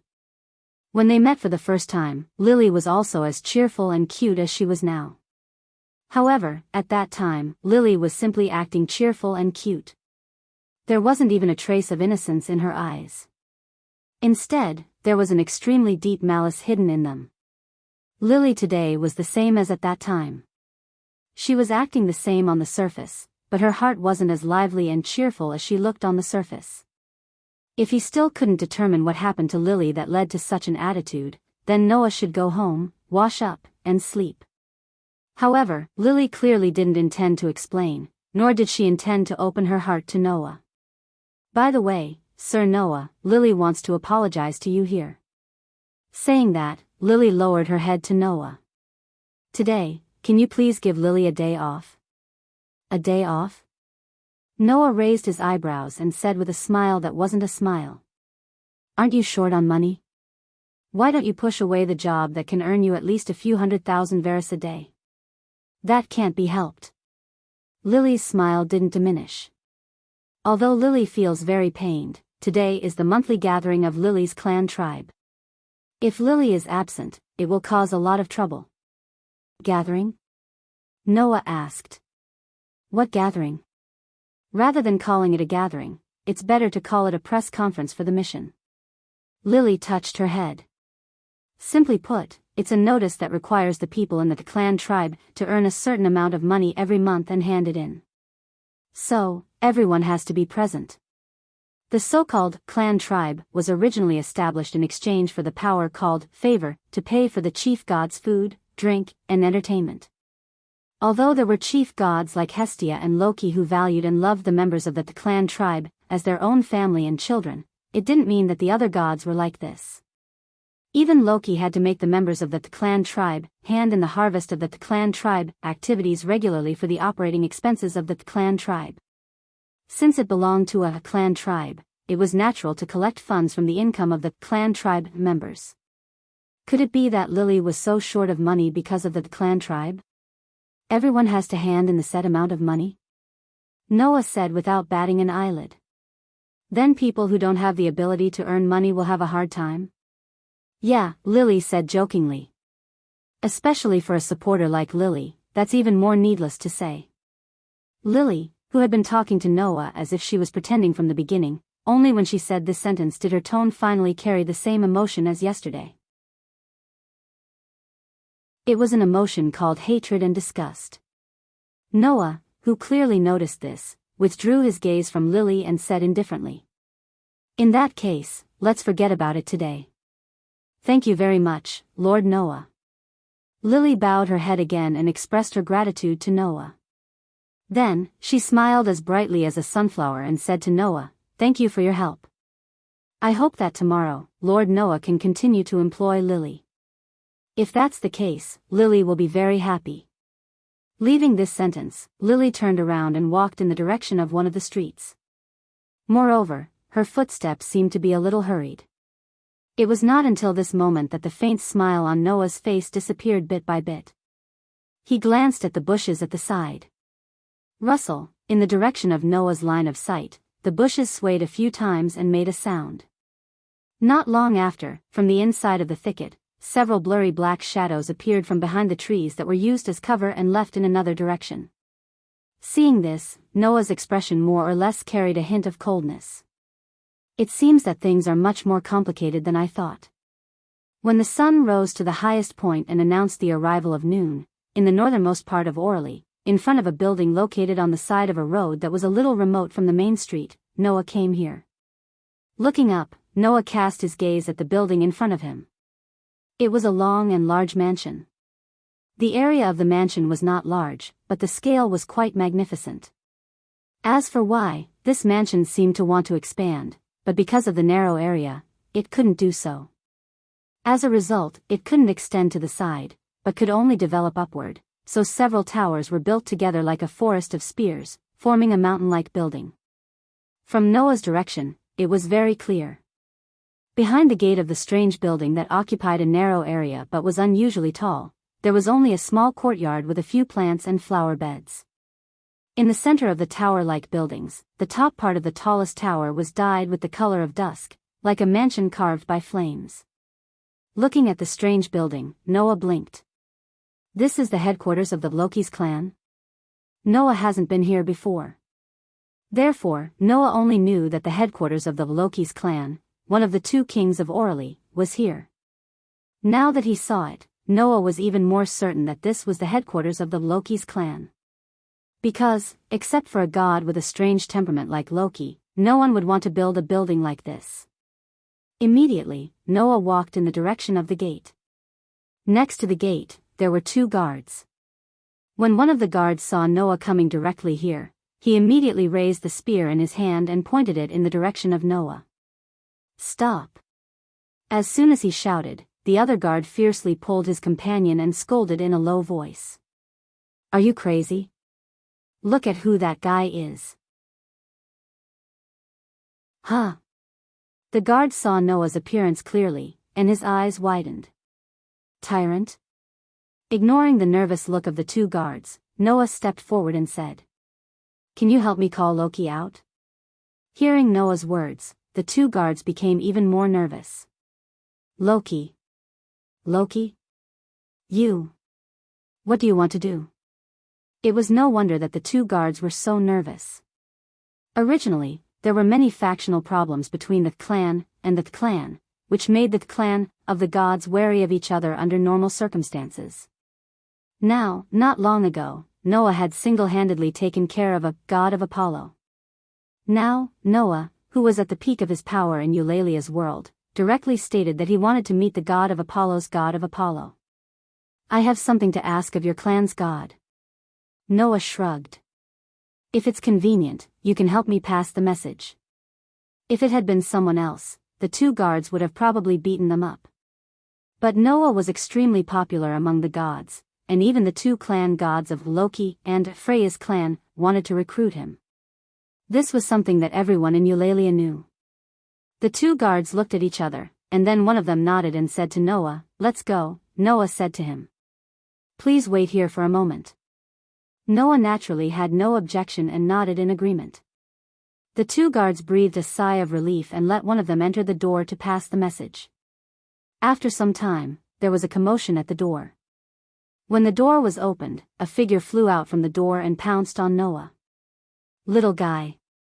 You finally changed your mind. Are you going to leave that poor little shorty? I'm so touched." Shouting such a sentence, the divine creature named Loki directly pounced on Noah. In the face of Loki's fierce pounce, Noah just calmly turned around.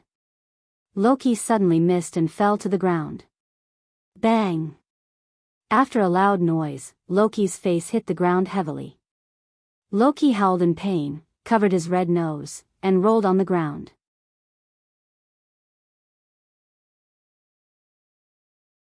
Chapter 9:19.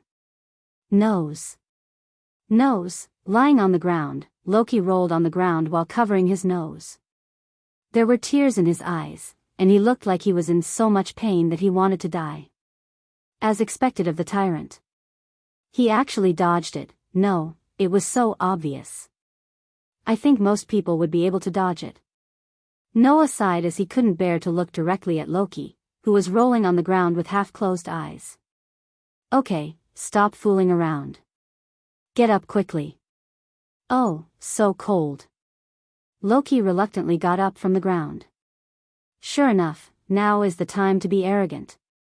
Can't you be delicate?" Noah's face twitched. "I really want to give this guy a good beating." "Oh?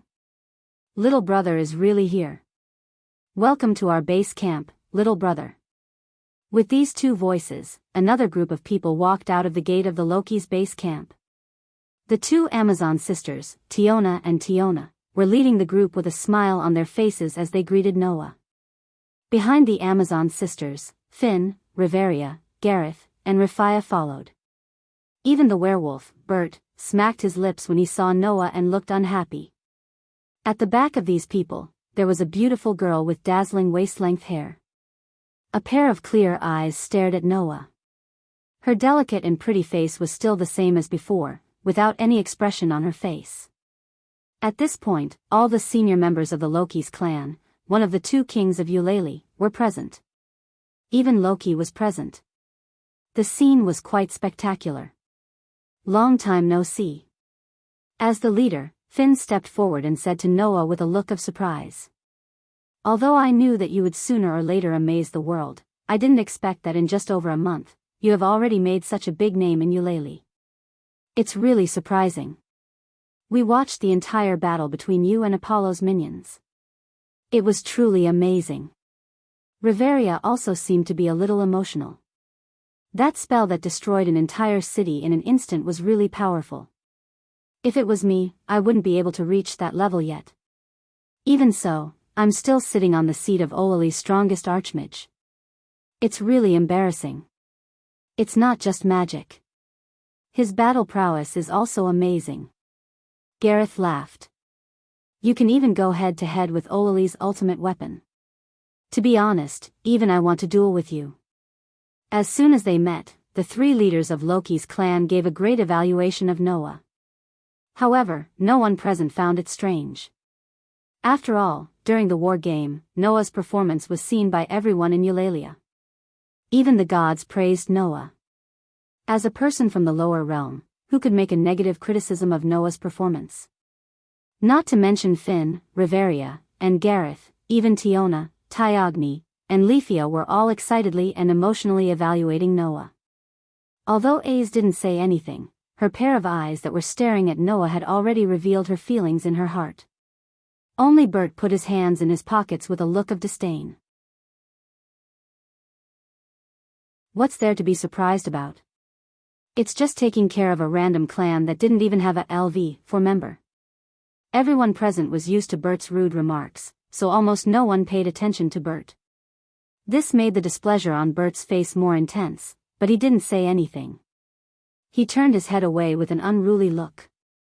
By the way, Riveria also said that you, little guy, seem to be able to use innate magic that doesn't require a specific bloodline. Anyone can learn it, right? Loki also put his hands in his pockets and looked at Noah. His squinted eyes opened slightly. Could it be that the magic that destroyed the city is also the kind of innate magic that anyone can learn? Loki's profound words made all the higher-ups of Loki's clan turn their eyes to Noah. Obviously, they were also very concerned about this issue. Especially Aze, who looked at Noah with some expectation in her eyes. In this regard, Noah just curled his lips. Sorry, that's not innate magic. The only magic I can teach people is the crush. Hearing Noah's answer, many people secretly breathed a sigh of relief. Including Loki. If the kind of magic that made the gods feel threatened was like the crush magic, a kind of innate magic that could be learned by anyone, just thinking about it made people feel uneasy. At least, Loki absolutely didn't want to see the streets full of people learn that kind of magic. Unfortunately, Loki didn't know that it wasn't magic. It was the same level of divine power as the gods, called authority. Naturally, it was impossible for anyone to learn it. Only Aze, whose eyes began to look a little dejected. It was obvious that this girl was interested in the so-called magic that could destroy a city in an instant. If it could be learned, Aze definitely wouldn't mind asking Noah for advice, right? Okay, little guy. Loki said to Noah with a sloppy attitude. You didn't come all the way here just to chat with us, did you? Oh. Noah said with a smile. Didn't you just think that I was going to leave Hestia's clan and come to you? If you were so easy to poach, that love-struck fool wouldn't have hit the wall like that, and Apollo wouldn't have disintegrated his entire clan because of you. Loki tilted his head and looked straight at Noah with a pair of eyes that were hidden under his narrowed eyelids. What? Do you need something from me? Yes. Noah didn't hide it anymore and said directly. I want to ask you something about Sumo's clan. Sumo's clan? Led by Finn, a group of high-ranking members of Loki's clan looked at each other. Noah's clan? Loki was slightly startled and looked at Noah with some suspicion. You just got rid of Apollo's clan, and this time, another Sumo's clan has offended you? It's best if that's the case. That way, things will be easier to solve. Noah sighed. I just recently met a child in Sumo's clan and was a little concerned about some of the actions of that child. As far as Noah knew, there was no high-end combat power in Sumo's clan, not even a LV3. The entire clan was composed of LV1 and LV2 members. However, although the members of this clan did not have high-end combat power, the number of members was quite large, so in terms of power, it could be regarded as the backbone of the entire Euraili clan. To put it bluntly, in terms of the overall strength of the clan, Sumo's clan was above Apollo's clan. Why would such a clan allow a member to do such a thing of theft? In other words, Lily's actions really had something to do with Sumo's family clan? This was what Noah wanted to know. Unfortunately, Hestia, who had not been in the lower realm for long, did not know much about Sumo's clan. That was why Noah came here, intending to inquire from Loki. After hearing Noah's words, Loki raised his eyebrows. You have dealings with the people in Sumo's clan? Loki said. That's not a good thing. Not a good thing? Noah was startled. What do you mean? Loki crossed his arms and closed his eyes. After pondering for a while, he immediately dropped his shoulders as if he had given up. Forget it. I'm not familiar with Sumo anyway, so there's no need to help him hide the secret of his clan. If you want to know, it's okay to tell you. The secret of the clan tribe? Noah narrowed his eyes and nodded. Tell me. Let's go in first. Loki walked directly in the direction of his base camp. It's not very convenient to talk here. Noah naturally did not have any objections. Together with the higher-ups of Loki's clan, he followed behind Loki and walked into the base camp of Loki's clan. AIC, who was walking next to Noah, suddenly spoke softly. Congratulations, you've won Apollo's spawn. Hearing this, Noah smiled.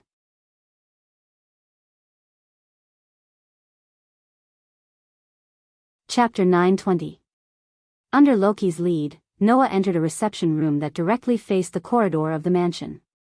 It was a vast room with an expensive-looking sofa and a round table covered with a tablecloth. The surrounding decorations were filled with a high-class feeling. At first glance, rather than saying that this was a reception room, it would be better to say that it was a lounge used by the members of the clan when they were having a leisurely chat. The evidence was that after AIC and the others entered the room, each of them naturally found a seat and sat down. By the way, the three leaders of Loki's clan, Finn, Riveria, and Gareth, seemed to have put down their work to greet Noah when they heard that Noah was visiting. Now, the three leaders had left and went back to do their own work. In addition to Finn, Riveria, and Gareth, Bert suddenly disappeared halfway and did not even leave behind an explanation. It seemed that he did not want to continue staying with Noah. Therefore, other than Noah, only AIC, Rifia, Tiona, and Tioni followed Loki to the reception room. After sitting down at Loki's invitation, Rifia made a cup of black tea and placed it in front of Noah. Please have some tea. Thank you. Noah smiled at Rifia.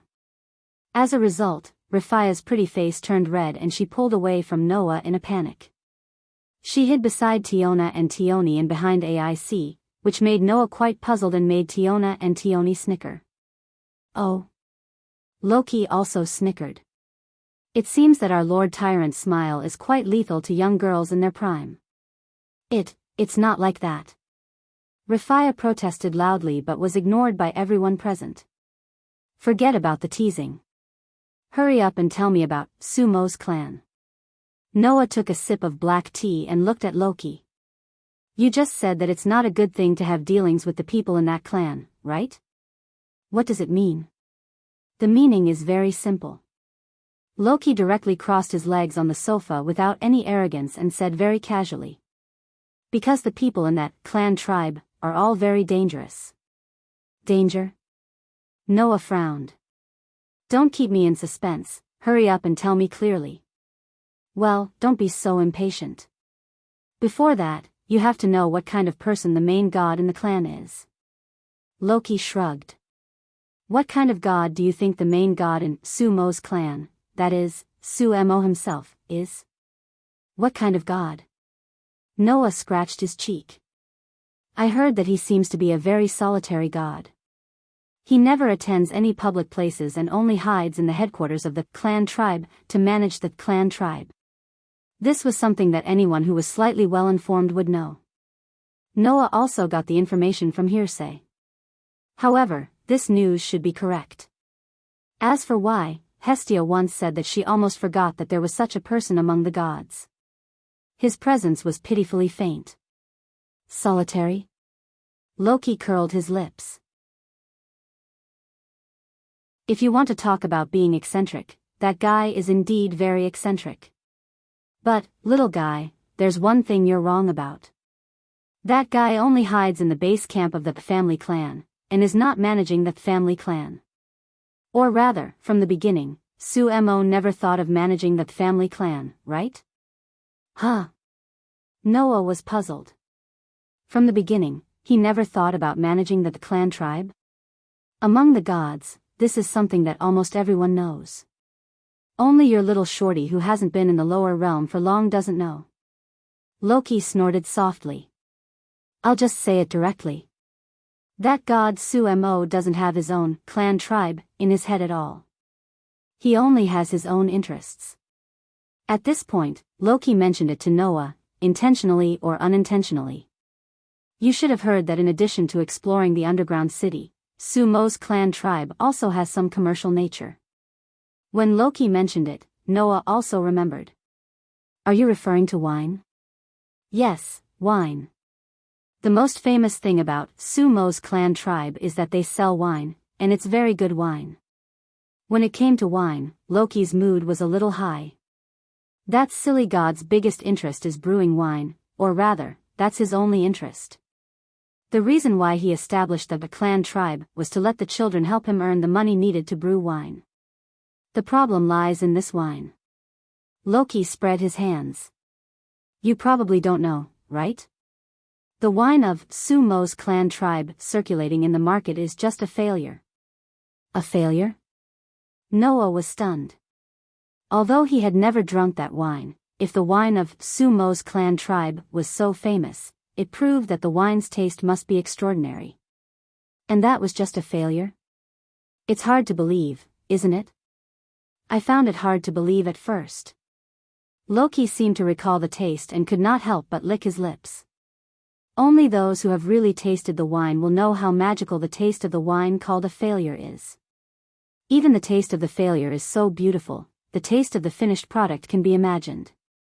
Although I haven't drunk it, I have heard some of my friends say that wine, I mean the wine of the finished product, we all call it the divine wine. If you drink it, you will be drunk. Loki opened a pair of narrowed eyes, and a bright light flashed from those wise eyes. It's not the kind of drunkenness that makes you drunk, but the kind of drunkenness that intoxicates you from the bottom of your heart.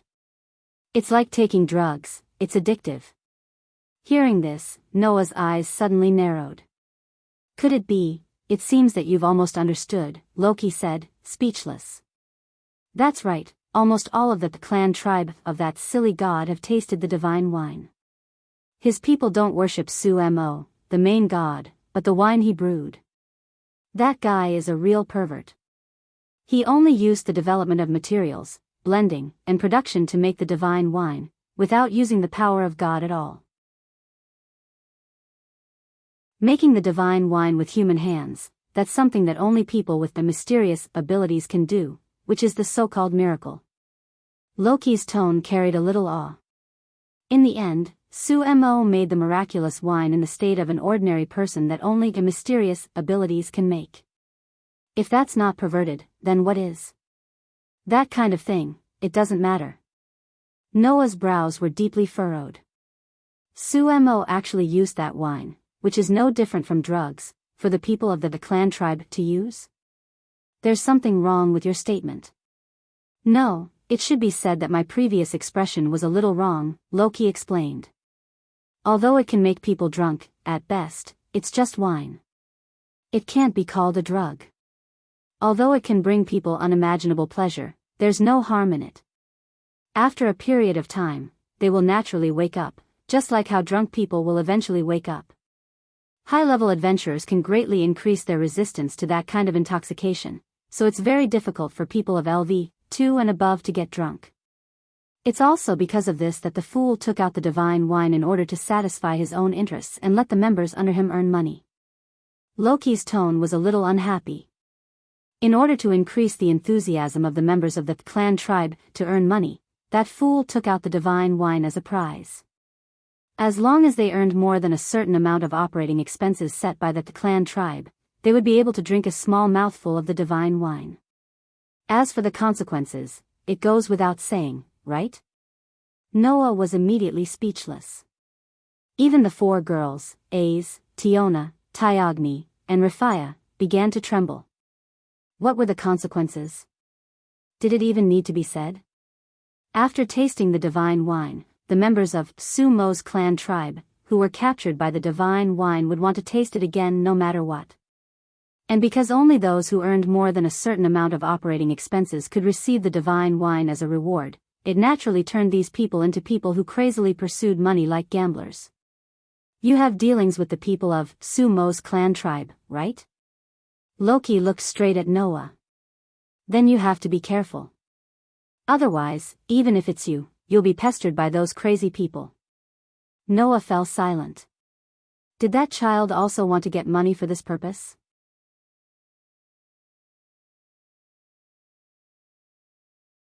Chapter 9:21. Chirp chirp chirp chirp. Amidst the melodious chirping of birds, the dark sky was slowly dyed white. Flocks of birds flew past the towering Tower of Babel, filling the air with the freshness of the morning. Passing through the familiar West Street, Noah walked into the central square and immediately looked at the fountain in front of him. Heavily armed adventurers and supporters carrying huge backpacks passed by the entrance of the towering Tower of Babel. None of them stayed for long and walked straight to the entrance of the towering Tower of Babel. However, Noah did not see the petite figure carrying a huge backpack that was completely disproportionate to her body size. Today, Noah did not come early or late. Just like the day before yesterday, he left at the same time and arrived at the central square at the same time. Logically speaking, Lily should have already arrived. Undoubtedly, she said she would come yesterday, but she was still not here today. In other words, in the 3 days since he decided to team up with Lily, except for the first day, Lily did not meet at the fountain according to the agreed time yesterday and today. If it was the first day, Noah might have thought that Lily had given up the opportunity he gave her. But now, Noah did not have such thoughts. He walked directly to the fountain and stood quietly at the spot where Lily had been waiting for him on the first day. Around them, the adventurers were intimidated by Noah's tyrant reputation. Although they frequently turned their gazes to Noah's side, they were still whispering and pointing at him. However, no one chose to step forward and cast awe and curiosity in Noah's direction. In this regard, Noah just turned a blind eye as usual and quietly waited for the arrival of the dwarf girl. It was not until almost half an hour later that a shocked voice entered Noah's ears. Lord Noah. Hearing this voice, Noah opened his eyes and turned his head to the side.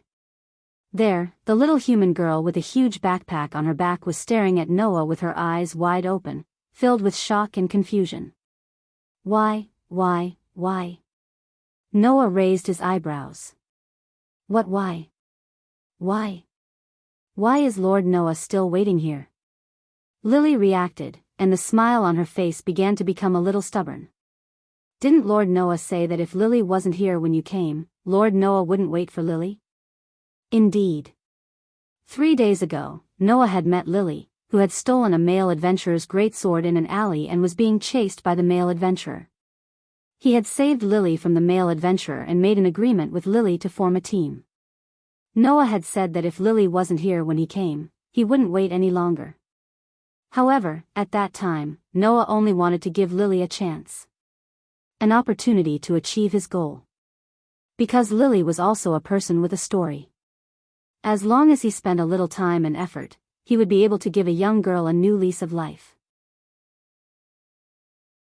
Noah didn't mind wasting this insignificant period of time. But if Lily didn't come at that time and gave up the opportunity, Noah wouldn't force it. After all, it was Lily's choice. But it was different now. Back then, we were only considered as people who had met once or twice. Because you seemed to be a person with a story and difficulties, I chose to give you a chance. If you didn't seize the opportunity, I wouldn't continue to interfere, Noah said as if it was a matter of fact. And now, I've fully involved your matter. So, it isn't my style to not do it to the end. Fully involved Lily's matter? Lily's eyes glinted, but the forced smile on her face was still there. Lily doesn't quite understand Lord Noah's words. What do you mean? Noah didn't answer. He only smiled and said such a sentence. Compared to that, Lily, don't you have anything to say about being late? I'm sorry. Lily fell silent for a moment and lowered her head. Lily is late. And? Noah asked unyieldingly. What's the reason for being late? Today, Lord Noah feels very unyielding. Lily's smile began to be tinged with a trace of anxiety. Lily was only delayed by the matters of the clan tribe. Didn't Lily apologize to Lord Noah here? But, rather than an apology, I want to know the specific reason. Noah looked into Lily's eyes. Or, did you not think of a reason at all? You were deliberately late, hoping that I would leave and give up on continuing to team up with you? The bright sunflower-like smile on Lily's face froze on her face. Even her tone became stubborn. Lord Noah, what are you talking about? Lee. How could Lily deliberately give up the opportunity to make a lot of money with Lord Noah? Make a lot of money? Noah suddenly laughed. The amount of money we've earned is really not much, is it? Lord Noah, what kind of joke is this? Lily could not help but laugh. Earning millions of Varus in a day, this kind of harvest is not much? Then what is considered a lot? No matter how much it is, it's only the two of us who are earning. It can't be compared to those who are really making a lot of money. Noah shrugged. For example, the wine that your Sumo's clan tribe is selling, I heard that it's only a bottle, and the market price is at least 60,000 Varus. Moreover, that wine seems to be a failed product. If you sell the finished product, then you'll really make a lot of money, right? The smile on Lily's face had gradually faded, and it was replaced by an unconcealable heaviness. She lowered her head and said so. Lord Noah knows a lot. He even knows that the wine sold in the market is a failed product. I just heard about it from a friend. Noah did not seem to notice Lily's abnormality. He crossed his arms and said so with a smile. Lily wants to make a lot of money? Then why don't we also sell wine? Lord Noah is joking again. Lily smiled unnaturally. Even if it's a failure, that wine is still a high-quality wine circulated in the market using a portion of the main god Sumo's wine. Even if Lily and Lord Noah really went to sell wine, they wouldn't be able to make better wine than that. They wouldn't be able to make much money at all. Hearing Lily's words, Noah just smiled indifferently. That's not necessarily true. Lily was stunned by his words. Ignoring Lily's daze, Noah stretched out a hand. Buzz. With a slight tremor, a golden ripple fluctuated above Noah's outstretched hand, spitting out a pure gold bottle, which fell into Noah's hand. It was a very strange bottle. Undoubtedly, it was a bottle made of pure gold, but the bottle was transparent all over, allowing people to clearly see the scarlet liquid swaying in the bottle. This is... Lily was a little confused. Wine.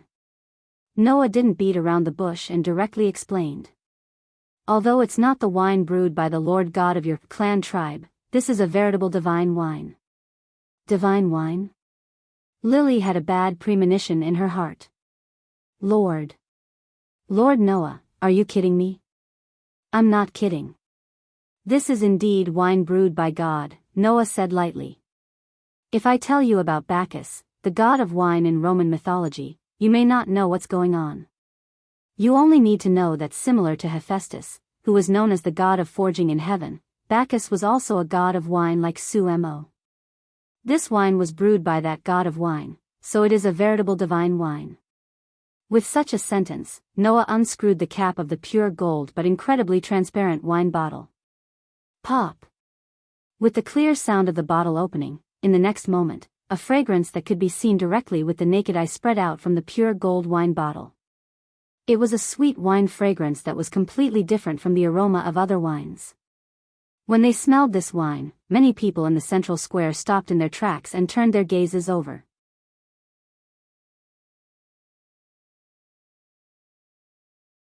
Chapter 9:22. When the sweet aroma of the wine spread throughout the central square, the surrounding adventurers and supporters who were aiming for the dungeon of the Tower of Babel all stopped in their tracks subconsciously. Their faces were more or less flushed. Some people were already drunk just by smelling the aroma of the wine. Of course, it did not mean that they were drunk, but as Loki said, they were intoxicated. Unlike the surrounding people who revealed intoxicated expressions, Lily's face turned ghastly pale the moment she smelled the aroma of the wine. Lily had only smelled a wine with such an intoxicating aroma from one kind of wine. That was the divine wine brewed by the Lord God in Sumo's clan, with a miraculous production method that was similar to the mysterious development ability of humans. Although the taste of the wine was different, the inconceivable power that could intoxicate one's heart in an instant was completely carved from the same mold. Therefore, when she smelled the intoxicating aroma of the wine, Lily did not become intoxicated like the people around her. Instead, she began to slowly retreat, and her pretty face kept turning pale. At this moment, Lily no longer doubted Noah's words. There was no doubt that the bottle of wine in Noah's hand was not inferior to the divine wine made by Sumo in terms of quality, taste, and wonder. This is the wine made by Bacchus, the god of wine in Roman mythology. Therefore, that god is also known as the god of wine. It was as if Noah didn't see Lily's reaction at all. His empty hand reached into the golden ripples that had yet to disappear, and he took out a wine glass made of pure gold. He then poured the wine that was filled with an intoxicating aroma into the glass. Legend has it that the wine brewed by the god of wine, Bacchus, has a strange effect of intoxicating people. Just a small sip will make people feel as if they are in heaven. I haven't tasted Sumo's divine wine, but I can guarantee that this wine will never lose to that divine wine, even if it is a finished product. As soon as he finished speaking, Noah placed the wine glass filled with red wine in front of Lily. His deep eyes stared intently at her pale face. You should have tasted Sumo's divine wine. Why don't you have a drink too? Let's see if the divine wine brewed by the god of wine is better than Sumo's divine wine. Is it worth selling? What do you think? At this moment, it was as if time had stopped, and Lily felt that even her heart had stopped beating. Smelling the dizzying aroma of the wine and staring at the enchanted wine with its beautiful color, Lily only felt that she was sinking into a bottomless abyss. No. That feeling of sinking into depravity made Lily finally unable to hold it in any longer. No. I won't drink. Amid the hysterical screams, Lily almost subconsciously swung her hand and slapped the wine glass in front of her. Slap. After a crisp sound, the wine cup in Noah's hand, which was made of pure gold and had an intoxicating aroma, was directly slapped away by Lily. It smashed to the ground, spilling the beautiful wine all over the floor. The wine cup also rolled to the ground. Ha! It was only then that Lily seemed to have escaped from a nightmare. Her body went soft, and she sat on the ground, panting with a dazed expression. From the beginning to the end, Noah didn't interfere with Lily's actions, nor did he care about the priceless grape wine and wine goblets that were sent flying by Lily. He merely stared at Lily, who was slumped on the ground, and said word by word, "Don't worry about it. Are you afraid? Are you afraid of the divine wine? Or are you afraid of everything that the divine wine will bring to you?" Lily's lips trembled. She raised her head, and there was an expression on her pale face as if she was about to cry. She choked out. Lily doesn't want to drink this wine anymore. I really don't want to. Lily's reaction made Noah understand one thing. At the very least, Lily didn't steal and rob to raise money for the so-called divine wine. In other words, Lily not only had no interest in the crazy divine wine of Sumo's clan, but she also had a fear of it. Noah was not wrong. Lily was afraid. She was afraid that as long as she came into contact with the aroma of the divine wine, she would be manipulated by the magic of the divine wine, like a beast, and become a slave to money and madness. Loki said that although Sumo's divine wine had the effect of intoxicating people, it was still just wine after all. Even if one was drunk, sooner or later, they would still wake up. However, with Sumo treating the divine wine as a prize, if the people of his clan became crazy after tasting the divine wine and desperately tried to raise money, and then continued to drink the divine wine that could confuse people's hearts, they would continue to be captured by the divine wine and become slaves to money. As a result, they would naturally fall into an absolute loop, and there would be no way to get out of it for the rest of their lives. There were only two kinds of people who could get rid of the charm of the divine wine. One was the high-level adventurer who had successfully risen to LV2 and could greatly resist the magic brought about by the divine wine. The other was the person who could not earn enough money and could not get the divine wine as a prize. Over time, as the effects of the divine wine passed, they would wake up. Lily once confessed that she did not have the talent to be an adventurer. Because of her lack of ability, she finally chose to become a professional supporter.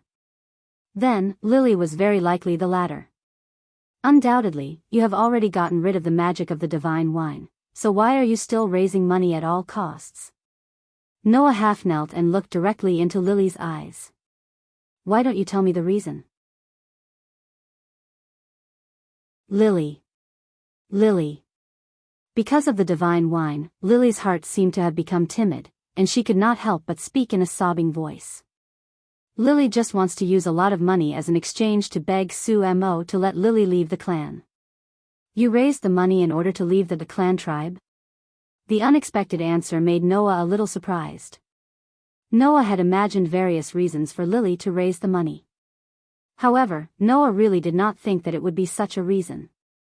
However, if what Lily said was true, then it was possible. To put it in an extreme, everything in the gods' family was basically the property of the Lord God, including the people themselves. Once they joined the clan of a god, unless the main god agreed, if they left the clan without permission, it would be a small matter if they did not get the ability value update, but it would be a big matter if they became a character on the blacklist of the clan and were hunted down by the clan. Noah had even heard that this kind of person who left the clan without permission, once their usual behavior was too easy to cause bad effects, it was very likely that even the guild would hunt them down. And this kind of person who left the clan without permission was basically impossible for the main gods of other clans to accept. The first reason was that without the consent of the Lord God of the previous spawn, there was no way for other gods to drop their divine blood into the body of a person who already had the grace of another god to renew their ability value. Firstly, it was because no one knew when this person would betray the clan tribe and leave on his own. Therefore, this kind of person would usually become a rat crossing the street. Not only would everyone want to beat them up, they could only live on the streets, and no one would be willing to take them in. It was because of this that Lily wanted to exchange for the consent of the main god by gathering things that would move his heart, right? After all, what Sumo wanted most was money. That way, he could continue with the winemaking operation that would consume a lot of money. However, there was a problem here. Why? Noah asked aloud. Why do you want to leave the clan? Although Sumo's clan had various problems, it was not enough to make people want to leave at all costs, right? Even if they were afraid of the divine wine, wouldn't it be fine if they did not taste the divine wine? Could it be that Sumo would force others to drink the divine wine? Lily trembled all over and bit her lip tightly, as if she had found an outlet to vent, and clear tears flowed from the corners of her eyes. What Lily wants has nothing to do with Master Noah. After saying this, Lily stood up before Noah could react and fled into the bushes next to her. Wait! Noah was shocked. Without hesitation, he chased after him.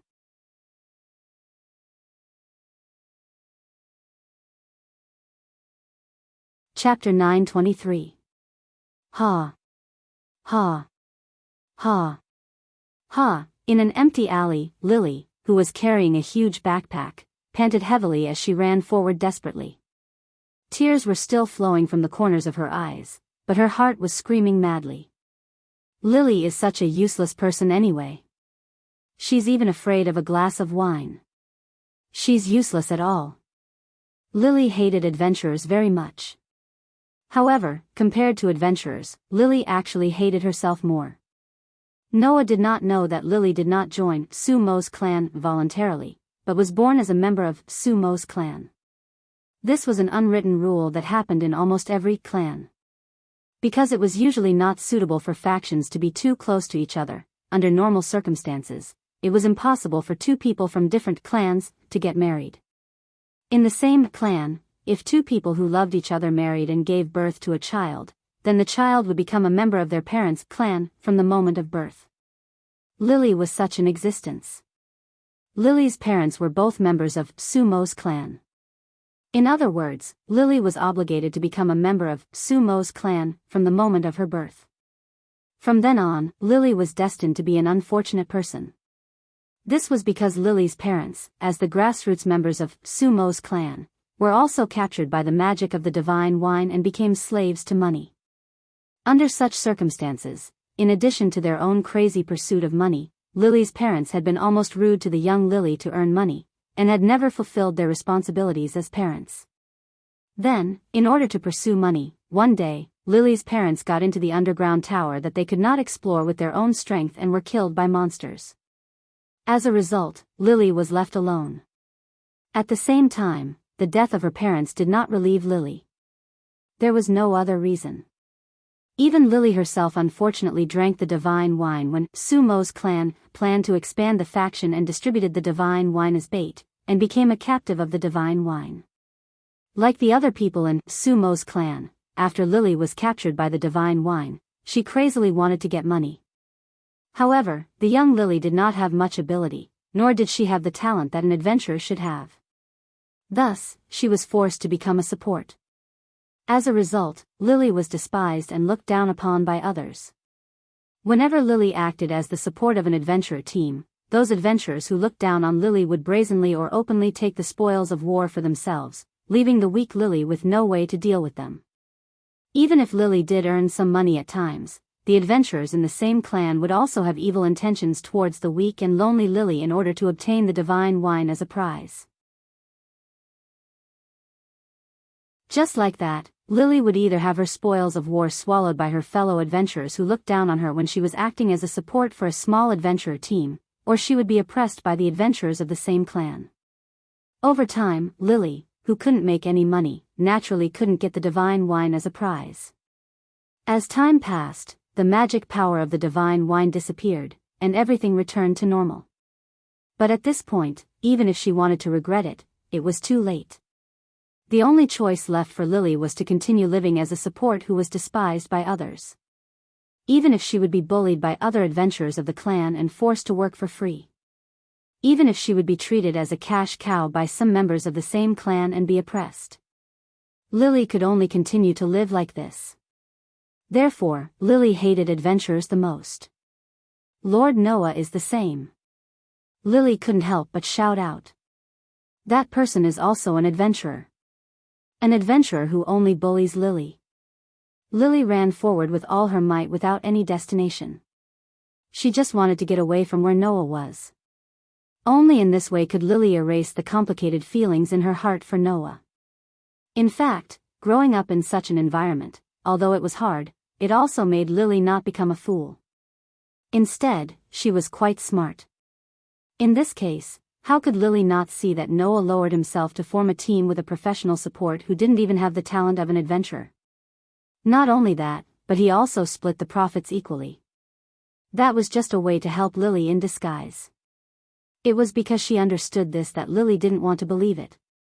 She didn't want to believe that in this world, there would be an adventurer who would help others unconditionally, and help a person who didn't hesitate to steal and rob. Of course, Noah had already said at the beginning that he only intended to give Lily a chance because Lily was a person with a story. If Lily didn't seize this opportunity, then Noah wouldn't continue to meddle in other people's business. It sounds so nice, but in the end, isn't it just sympathy for Lily? Lily ran forward and got angry. Lily doesn't need the adventurer's sympathy. Holding such negative emotions that were close to a dead end, Lily kept drilling into the depths of the empty alley. Just as Lily came to a corner, a foot stretched out from the side corner and blocked Lily's way. Lily, who didn't notice this, was directly tripped by that foot. She didn't even have time to react before the ground began to enlarge in front of her eyes. Bang! With a muffled sound, Lily could only tilt her body at the last moment, letting her shoulder hit the ground to lessen the impact on her body. However, it was inevitable that a burst of pain came from her shoulder, causing Lily to groan in pain. The sudden development made Lily a little unable to react. Until a voice full of anger sounded. "You actually ran away?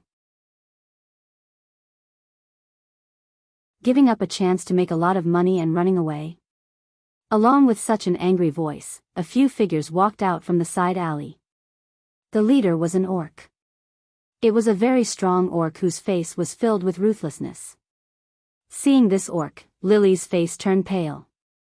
If Noah was here, he would definitely notice. These adventurers led by the orc were all people who were hiding in the bushes yesterday.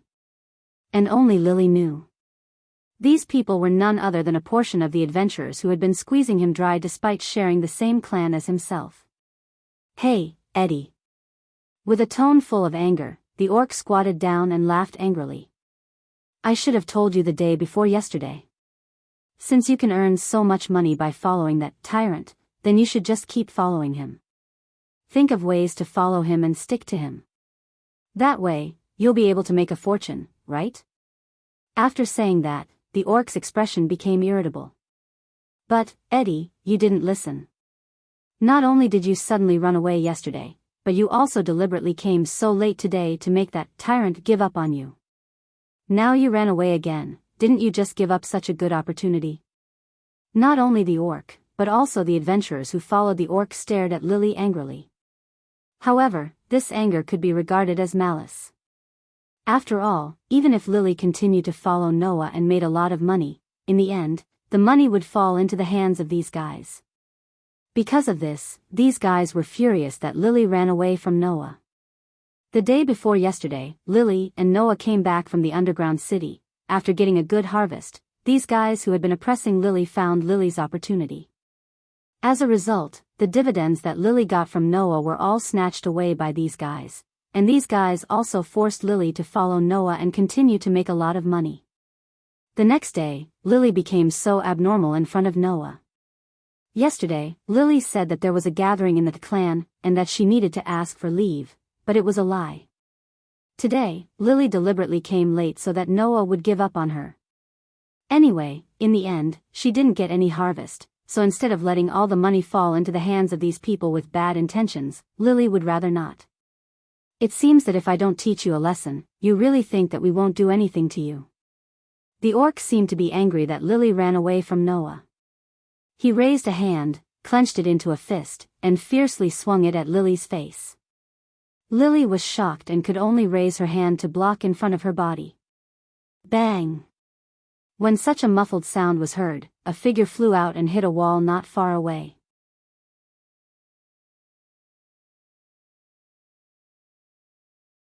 Chapter 924. Bang! When the muffled sound that made people's hearts shrink shook the entire empty alley, Lily's delicate body trembled violently, but the expected pain did not come for a long time, making Lily open her eyes in surprise. Immediately afterward, Lily saw it. The orc, who was supposed to be squatting in front of her and throwing a punch at her, flew backward and hit the wall heavily. And what replaced the orc was a back figure. A back figure that was not unfamiliar to Lily. Looking at the back figure, Lily made a sound in a daze. "Noah. Sir." It was none other than Noah. Glancing at Lily, who was slumped on the ground behind him and looking at him with a dull expression, Noah raised his eyes and looked forward. Squeak. Being swept by Noah's gaze, several adventurers of Noah's clan, who were squeezing Lily together with the orc, cried out in sorrow and began to retreat, their faces full of horror. Even the orc, who was sent flying backward and hit the wall, turned pale after seeing Noah. Tyrant. Tyrant? Looking at the frightened and fearful expressions of the adventurers of Noah's clan, Noah's expression began to turn cold. "It seems that it was wrong to let you leave yesterday because you did nothing. As early as these guys appeared and chased Lily into the alley, Noah discovered them. It was precisely because he discovered that these guys were chasing Lily that Noah's heart moved. He did not immediately catch up with Lily, but followed quietly behind Lily. As a result, the scene of these guys bullying Lily was completely seen by Noah. Seeing such a scene, and thinking about the situation of Sumo's clan, how could Noah not guess what had happened? At this moment, Noah also completely understood why Lily did not hesitate to steal and rob to raise money and withdraw from Sumo's clan. If all the people in Sumo's clan were crazy to such an extent that they did not hesitate to squeeze and bully their companions, then who would be willing to stay in this clan? At this moment, Noah really understood what kind of existence Sumo's clan was. It was a crazy group that was distorted because of the poor management of the Lord God. Therefore, at this moment, Noah's heart was not filled with disgust for these crazy adventurers who were captured by the divine wine in front of him, but disgust for Sumo, the god of wine. Loki had said that Sumo's godlike mind could not hold anything other than his interest in brewing wine. From the beginning, Sumo did not want to manage the clan. He only thought about how to brew wine and how to raise the cost of brewing. Loki even jokingly said, "That silly god probably doesn't even know what's going on with his own clan right now, right?" Such a sentence. This was enough to prove who caused the madness of Sumo's clan. As long as Sumo, as the lord god of the clan, put his mind on his clan, then even if he distributed the divine wine to the members of the clan as a prize, it would not make Sumo's clan become such a group. Because a word from the Lord God, no matter which clan it was, carried the greatest weight. Sumo only needed to say, "If you want to drink the divine wine, you must make money by regular means." Then even if the adventurers in Sumo's clan were captured by the divine wine, they would not become irrational beasts. He was not even willing to give such a sentence, and allowed the members of his clan to become like this, creating a distorted clan. Sumo's irresponsibility was the main culprit. When he thought of this, Noah's disgust for Sumo rose to the extreme, and the words he spat out became dangerous. "I'm in a very bad mood right now. If you don't want to die, then scram." Hearing this, every adventurer of Sumo's clan present, including the orc, had a sudden change in expression. A look of fear appeared in their eyes and faces. No one doubted Noah's words. This was because Noah's words carried a sense of danger that made people's hearts tremble. No one doubted that Noah had that ability. This was because the fact that Noah had single-handedly destroyed the entire family of Apollo was known to everyone in Eulalia. At that moment, the few adventurers of Noah's clan, who were still intact, screamed and fled in the opposite direction of Noah as if their lives depended on it. "Wait for me." The beast man that had been sent flying by Noah's kick was rolling and crawling on the ground in a sorry state. He was on all fours, and in the blink of an eye, he was nowhere to be seen. The entire alleyway became silent. Noah turned around and cast his gaze on Lily, who was still sitting on the ground and looking at him blankly, and fell silent. After learning about Lily's situation, Noah realized that the girl in front of him might not be doing well than he had imagined. His self-righteous help to Lily not only did not make the girl's situation better, but also caused her to be targeted by those with bad intentions, which led to all of this. Just as Noah fell into silence because of his improper consideration, Lily lowered her head and squeezed out a sentence with difficulty. "Why?" Her voice was very soft. However, in the empty alley, it seemed so clear. Noah could only laugh bitterly. "You seem to be asking why all the time. Why did Lord Noah come?" Lily ignored Noah's bitter smile. Her pitifully thin shoulders trembled as she asked in a hoarse voice. "Undoubtedly, Lily doesn't need Lord Noah's help, really?" Noah interrupted Lily directly. "You really don't need help?" "Of course," Lily said mockingly, but her voice was worse than crying. Lily has never needed anyone's help. Even without anyone's help, Lily can still survive. Lily has always survived in this way. That's right. You relied on your own strength to survive. Noah's indifferent voice pierced Lily's heart.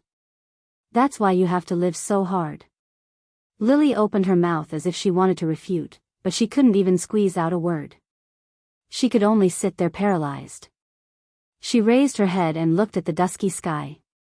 Her eyes were unusually empty. As expected, it's better for Lily to die. Why? Do you really want to die? Noah's gaze towards Lily became calm. I won't stop you, if that's really your wish. After saying that, Noah raised his feet, brushed past Lily's side, and walked behind Lily. But before that, tell me, where is the base camp of Sumo's clan? Base camp. Lily's empty eyes were filled with some color. She turned her head and looked at Noah standing behind her. What do you want to do? Nothing. Noah looked into the distance, as if he could see something, and sneered. I just want to see how stupid the god of fools that Loki talked about is. In a corner of Eulalie, there was a tower-like building. The building was somewhat similar to the structure of the Sword Mountain-like base camp of Loki's clan. However, in terms of scale, it was far less magnificent than Loki's clan, but it was still quite large. Under Lily's lead, Noah came to the gate of the building, raised his head, looked at the top of the building, and spoke without looking back. Is this the place? Yes. Lily's voice sounded a little confused. What exactly is Master Noah planning to do? Do you want to know? Noah suddenly smiled. Then open your eyes wide and take a good look. After saying that, Noah stretched out his hand toward the gate in front of him. Buzz! A dazzling magic array suddenly appeared in front of Noah's palm, and it lit up abruptly. In the next moment, a beam of magic power burst out from the gorgeous magic array and, under Lily's shocked gaze, landed on the gate ahead. Boom! Accompanied by an explosion, the gate of the tower-like building was directly blown up by the magical beam, setting off flames and rising into the sky.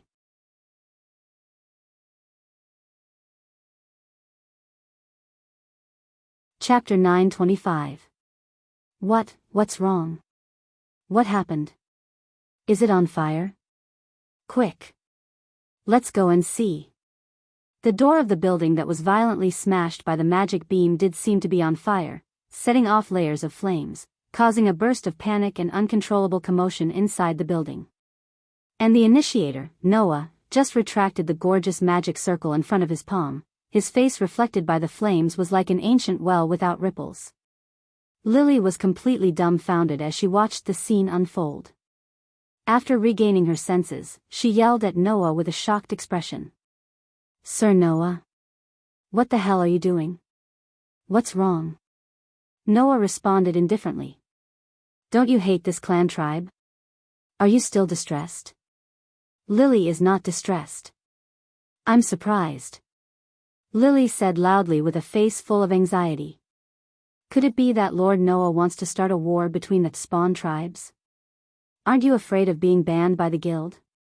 Because as long as one could join the clan tribe, no matter who it was, they could obtain the power called grace. In Eulalia, there were often many adventurers who didn't care about the law. These adventurers who were unscrupulous because they had power naturally brought uneasiness to the ordinary residents, which naturally couldn't be ignored. In order to let the ordinary citizens of Eulalia live in peace, the guild also formulated relevant laws and regulations. Once they were on the guild's list of dangerous people because of certain incidents, according to the punishment, these dangerous people were likely to be disqualified as adventurers and could no longer enter or leave the dungeon. Even the guild would contact the clan tribe and let the clan tribe Lord God kick these dangerous people out of the faction. If it was too much, there was a possibility that they would be imprisoned and punished. Although the clan tribe, with a certain amount of power, would certainly be able to more or less ignore a part of the punishment, for example, Apollo's clan tribe directly kidnapped Baal. Even if they would be warned by the guild, they would certainly be able to avoid punishment under the condition of paying a certain price. But that was only under the condition that the behavior was not too excessive. There would be room for maneuver. When it was time for the guild to take action, they would still use actions to warn others. Otherwise, the citizens of Eulalia would not be able to live here. Therefore, criminal acts would still be banned. Noah had directly destroyed the gate of a clan tribe base camp. This was not a big deal. Even if the people of Noah's clan tribe reported Noah to the guild, the most Noah could do was compensate for the loss of the gate. However, that was only if Noah really intended to destroy the door of someone else's house. Lily didn't think that Noah would make such a big move just to destroy a door.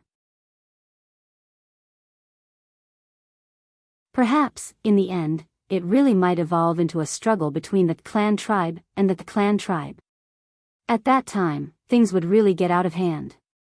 Noah's expression didn't change at all as he spoke to Lily. You just need to watch quietly. While they were talking, the sound of panicked footsteps could be heard from the inside of the burning door. It didn't take long for a group of people to put out the fire and notice Noah and Lily standing outside the gate. They all rushed out and surrounded Noah and Lily. In the eyes of these people, Noah saw a kind of looming madness. It was a symbol of being captured by the divine wine. In such a group of people, the eyes of the man in the lead did not have that kind of symbol, and he looked quite sober. However, in the eyes of this person, Noah saw a stronger evil aura. Seeing the person in the lead, Lily could not help but whisper. Sanis Rustra. Noah had also heard this name from Loki. Sanis Rustra, the leader of Sumo's clan tribe.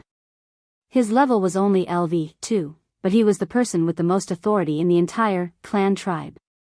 That was because Sumo, as the Lord God, did not care about the affairs of the clan tribe and only focused on brewing wine. He left all the affairs of the entire clan tribe to Sanis. In other words, the person in front of him was the leader of the crazy group called Sumo's clan tribe. According to Loki, as the leader, Sanis not only did not correct the distorted form inside the clan tribe, but also indulged and even promoted it. If Sumo's irresponsibility was the primary reason for the distortion of the entire Sumo's clan tribe, then Sanis' indulgence and promotion accelerated the distortion of the Sumo's clan tribe. The reason why this clan tribe appeared was definitely due to Sanis' contribution. Ed? On the other side, Sanis also noticed Lily's existence and raised his eyebrows.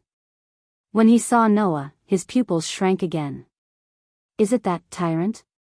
Why is he here? With such doubts in his heart, Sanis did not hesitate. He took a step forward and shouted at Noah from a distance.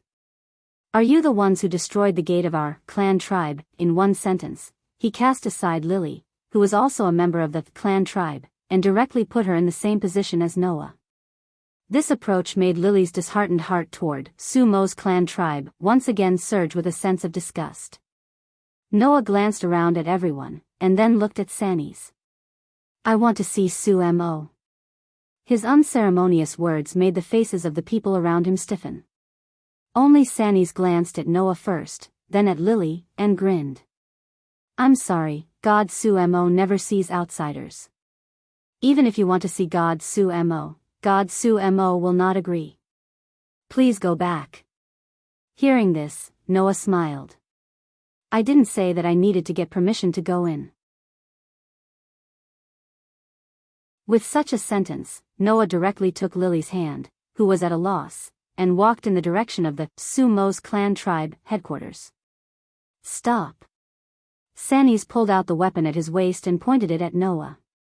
If you continue to move forward, we will treat you as enemies who intend to invade our clan tribe and report it to the guild. Hearing this, Noah stopped and turned his gaze to Sanis. Just when Noah cast his gaze on Sanis, the arrogant expression on Sanis' face froze. At this moment, Sanis really felt that he was being stared at by an extremely dangerous beast, and he began to feel a chill in his heart. This feeling made Sanis take a step back involuntarily. As Sanis' expression changed abruptly, Noah said faintly. In other words, you intend to start a battle between clan tribe and clan tribe here, right? We are just defending ourselves. Sanis said stubbornly. You are the ones who intend to break into our headquarters. That's where you're wrong. Noah glanced at Sanis. I just want to negotiate with your Lord God Sumo regarding the matter of Leluka Eddie. Huh? Lily was stunned. Lily Luka Eddie? Sanis finally looked Lily in the eye. His eyes were murderous. Eddie. What the hell are you doing? Lily suddenly fell into a state of confusion. Without giving Lily time to react, Noah spoke directly. I have already said the reason. If you stop me again, then I can only try to break in like you said. Having said that, Noah looked at Sanis with an intriguing gaze. Or, do you really intend to be enemies with me? Sanis' expression stiffened. Enemies? Enemies with the tyrant who single-handedly destroyed the entire clan tribe of Apollo? Only a fool would do that. I see, I will take you to see God Sumo, Sanis suddenly sneered. However, our Lord God is not the kind of guy who will receive guests politely. Eddie, you should know this best, right? Lily's face darkened as well. Only Noah had a thoughtful look in his eyes. On the top floor of the tower-like building, there was a private room. The interior of the room was furnished with a huge cabinet that was big enough to cover a wall. There were many seedlings of plants and transparent wine bottles inside. Other than that, there were only some normal furnishings in the room. In this room, there was a young Adonis who looked a little thin and tall, wearing loose clothes similar to a robe. Seeing this young Adonis, Lily could not help but feel nervous, which made Noah narrow his eyes. He was Sumo.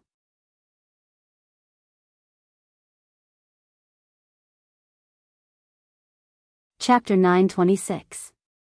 In the depths of the room with a spacious balcony, the god named Sumo was sitting at a work table, shaking the liquid in a transparent bottle and slowly pouring several different colored liquids from other bottles into it.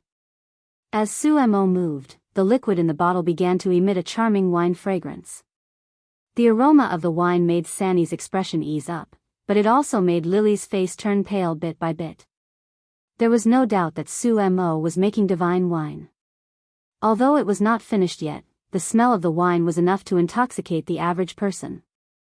However, while making the divine wine, Sumo did not pay attention to anything else at all. Whether it was Noah, Lily, and the others who came in from outside, or the explosion at the door, Sumo did not show any concern. He just mixed the ingredients for the wine there. Faced with Sumo's attitude, Noah felt a little angry. If Sumo was so focused that he could not care about anything else, then it would be fine. At least, that would mean that Sumo did not know what was going on around him. However, Sumo had obviously noticed the arrival of Noah and the others. In the end, this god just stood there with a look of indifference. In other words, Sumo was ignoring Noah and the others, and it was not that he did not notice the arrival of Noah and the others. Lily seemed to have expected this situation, and she bit her lip with her pearly white teeth. Sanny's, like Lily, was not surprised by Sumo's cold attitude at all, and even showed some contempt in his eyes. This person was actually looking down on his Lord God. Under such circumstances, Sanny's glanced at Noah and sneered. He took a step forward and said, "Don't worry. God Sumo, there is a guest here who seems to be planning to negotiate with you about some matters regarding your subordinate, Leluka Eddie." As soon as Sanny's voice fell, Sumo's movements slowed down a little, but he did not stop and threw out such a sentence. "I'll leave it to you." From Sumo's words, Noah did not hear any part of trust. Obviously, Sumo said this not because he trusted Sanny's and intended to leave the matter to Sanny's, but because he was pushing the matter away. As for who was to blame, Sumo did not care. "Did you all hear that?" Sanny's shrugged as if he had no other choice, and sneered. "Sumo has left everything to me. If there's anything, you can talk to me." Lily let out a self-tormenting laugh and tightened her grip on Noah's hand. "That's right, Lord Noah. If you have anything to discuss with Sumo's family, it's useless to talk to Sumo. Sumo has handed over all matters, big and small, to Lord Sunny's. You can only talk to Lord Sunny's." "Talk to him?" Noah turned around and looked at Sunny's. As soon as he met Noah's eyes, Sanny's felt as if he was being stared at by a dangerous beast, causing his expression to become unnatural. Seeing this, Noah could not help but laugh.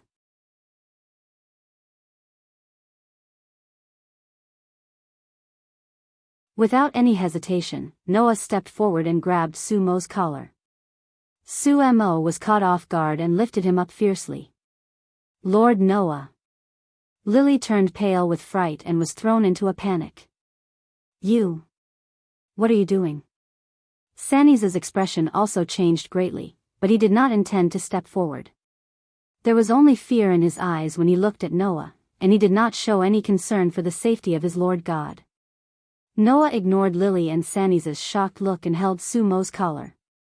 Looking at Sumo's bewildered look, he spoke in a deep voice. "What right do you have to be disappointed in your own children? Do you think that your clan members sank into the divine wine because their will was not strong enough? Do you think that you have no reason at all?" The three questions in a row made Sumo confused. Indeed, compared to you gods, many of the people in the lower realm are insignificant. Their wills are not firm either. Just a little bit of temptation is enough to make them fall. But it is precisely because of this that people need gods. They are praying for the gods' guidance, hoping that the gods will save them from the abyss of depravity, Noah said coldly. And you, from the beginning to the end, have never thought of guiding your own children. You have never played the role of a god. In this way, your children have fallen and fallen. Who can you blame? What right do you have to be disappointed in those children who have lost the guidance of God? Sumo's expression finally changed a little, and his eyes, hidden deep under his bangs, also wavered.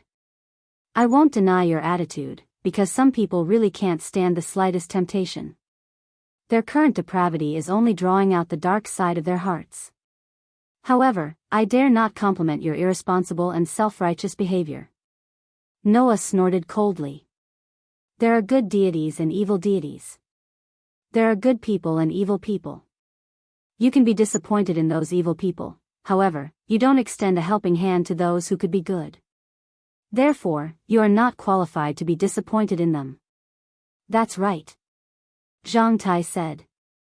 After leaving these words, Noah unceremoniously shook off Sumo's collar, causing Sumo to fall to the ground.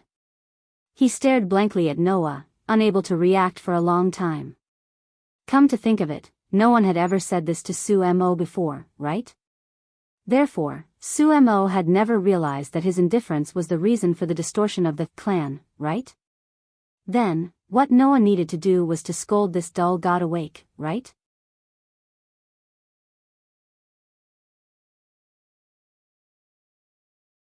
Chapter 9:27.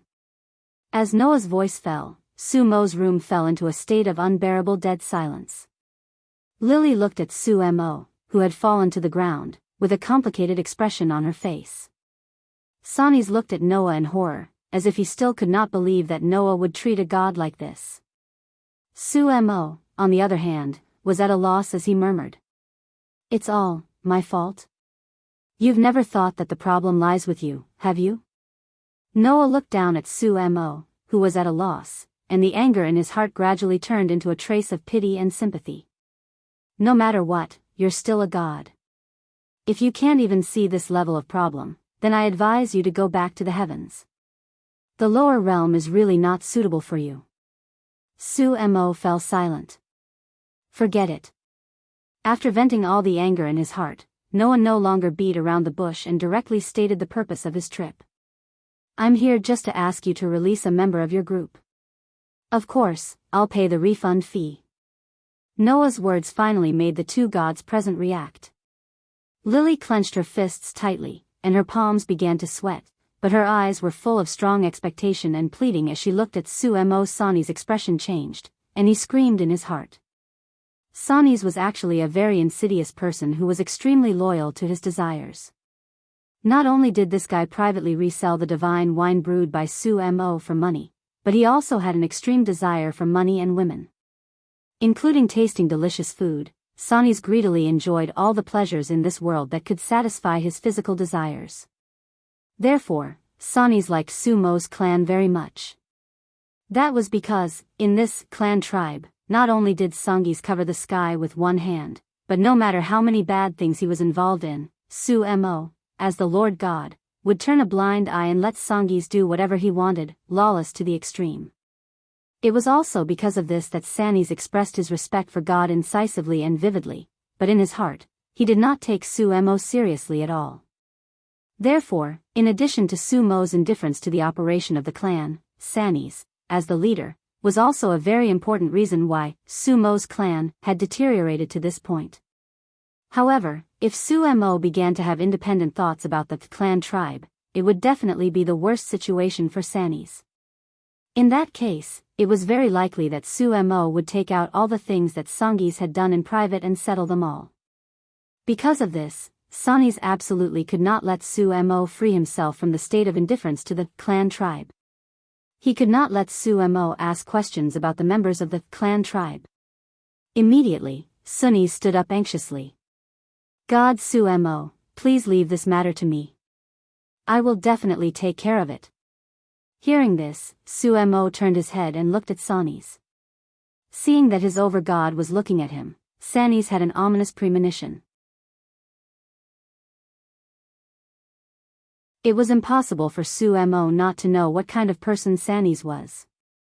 The reason why he had always allowed Sanis, a person with an ugly heart, to run amok in the clan tribe was not because Sumo did not know what kind of person Sanis was, but because he was disappointed in the children of the lower realm and did not care about the character of the people who managed the clan tribe.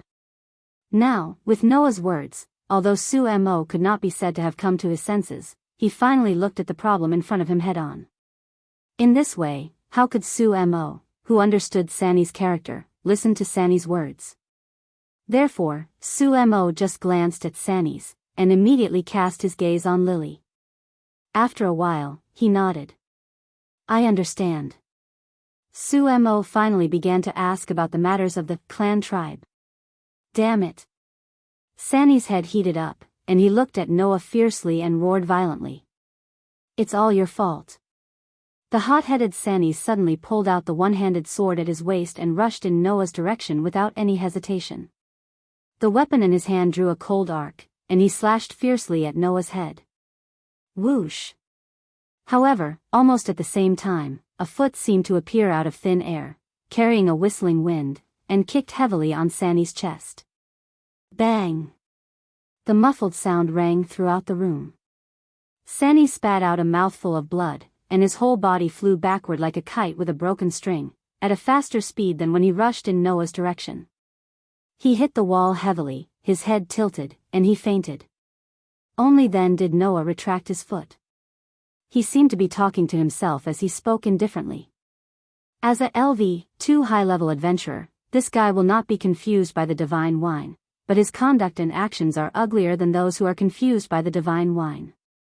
With such a sentence, Noah stared at Sumo. It was you who indulged this person and let him wantonly expand the number of people who disappointed you. Sumo was speechless. The room once again returned to silence. After an unknown amount of time, Sanis was dragged out of Sumo's room by two people. Sumo personally ordered Sanis to be locked in the dungeon. The members of Sumo's clan, who clearly knew that Sumo was indifferent to the clan tribe, were extremely shocked, but they still obediently carried out the orders of the Lord God and locked Sanis in the dungeon. It was not until Sanis was dragged out of the room that Lily came in front of Sumo, turned around, and took off her robe. She pressed the clothes in front of her and rolled up the clothes on her back, revealing her back that was engraved with the word grace. It was like an inscription, engraved with the word sacred. Lily Luca Erdit LV. 1 Strength, I, 42, Durability, I, 42, Dexterity, H, 143, Dexterity, G, 285, Magic Power, F, 317, Magic, Cinderella, Transformation Magic. Transformation image changes according to imagination when chanting. Failure when lack of specificity. Suggested imitation. Chant, your engraving belongs to me, and my engraving still belongs to me. Spell deciphering, the voice of the apocalypse at 12 o'clock. Skills, behind the scenes, bonus when the weight of the equipment exceeds a certain amount. Ability bonus is proportional to the weight. Relying on his sensitivity to language and writing, Noah now almost understood how to interpret the sacred characters, after seeing them many times.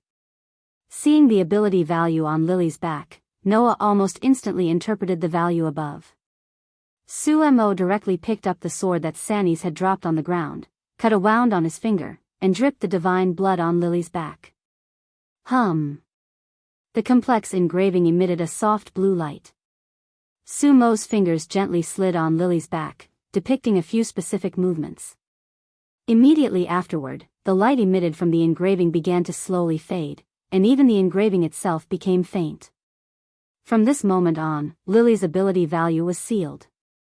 Because Sumo had transferred Lily's ownership, the divine blood no longer had an effect on the sacred characters. However, when Lily joined the clan again and obtained the divine blood of the main god of the clan, then her ability value would be awakened again. The freedom that she had been looking forward to for a long time was obtained just like that, Lily's heart was neither happy nor sad, only endless loss and complexity. This is the withdrawal fee. Noah put a money bag full of gold coins in front of Sue Mo, 3 million Veris. For a LV1 supporter's withdrawal fee, this should be enough, right? After saying this, Noah took Lily's hand, who was full of complicated feelings, and walked out of Sue Mo's room. Only Sue Mo was left at the scene, staring blankly at the backs of Noah and Lily as they left. After a while, he murmured. Really, is it my fault? After walking out of the Sue Mo's clan base camp, Lily, who had been silent, spoke softly. Master Noah, thank you very much, I'm just doing what I want to do. Noah looked ahead. What are your plans next? Lily opened her mouth, but could not say anything. Seeing this scene clearly, Noah sighed. Then, do you want to come to my side? Lily was stunned. You're tuning into the Romantic Tales YouTube channel. Don't forget to subscribe and join us on this journey to catch the most captivating stories.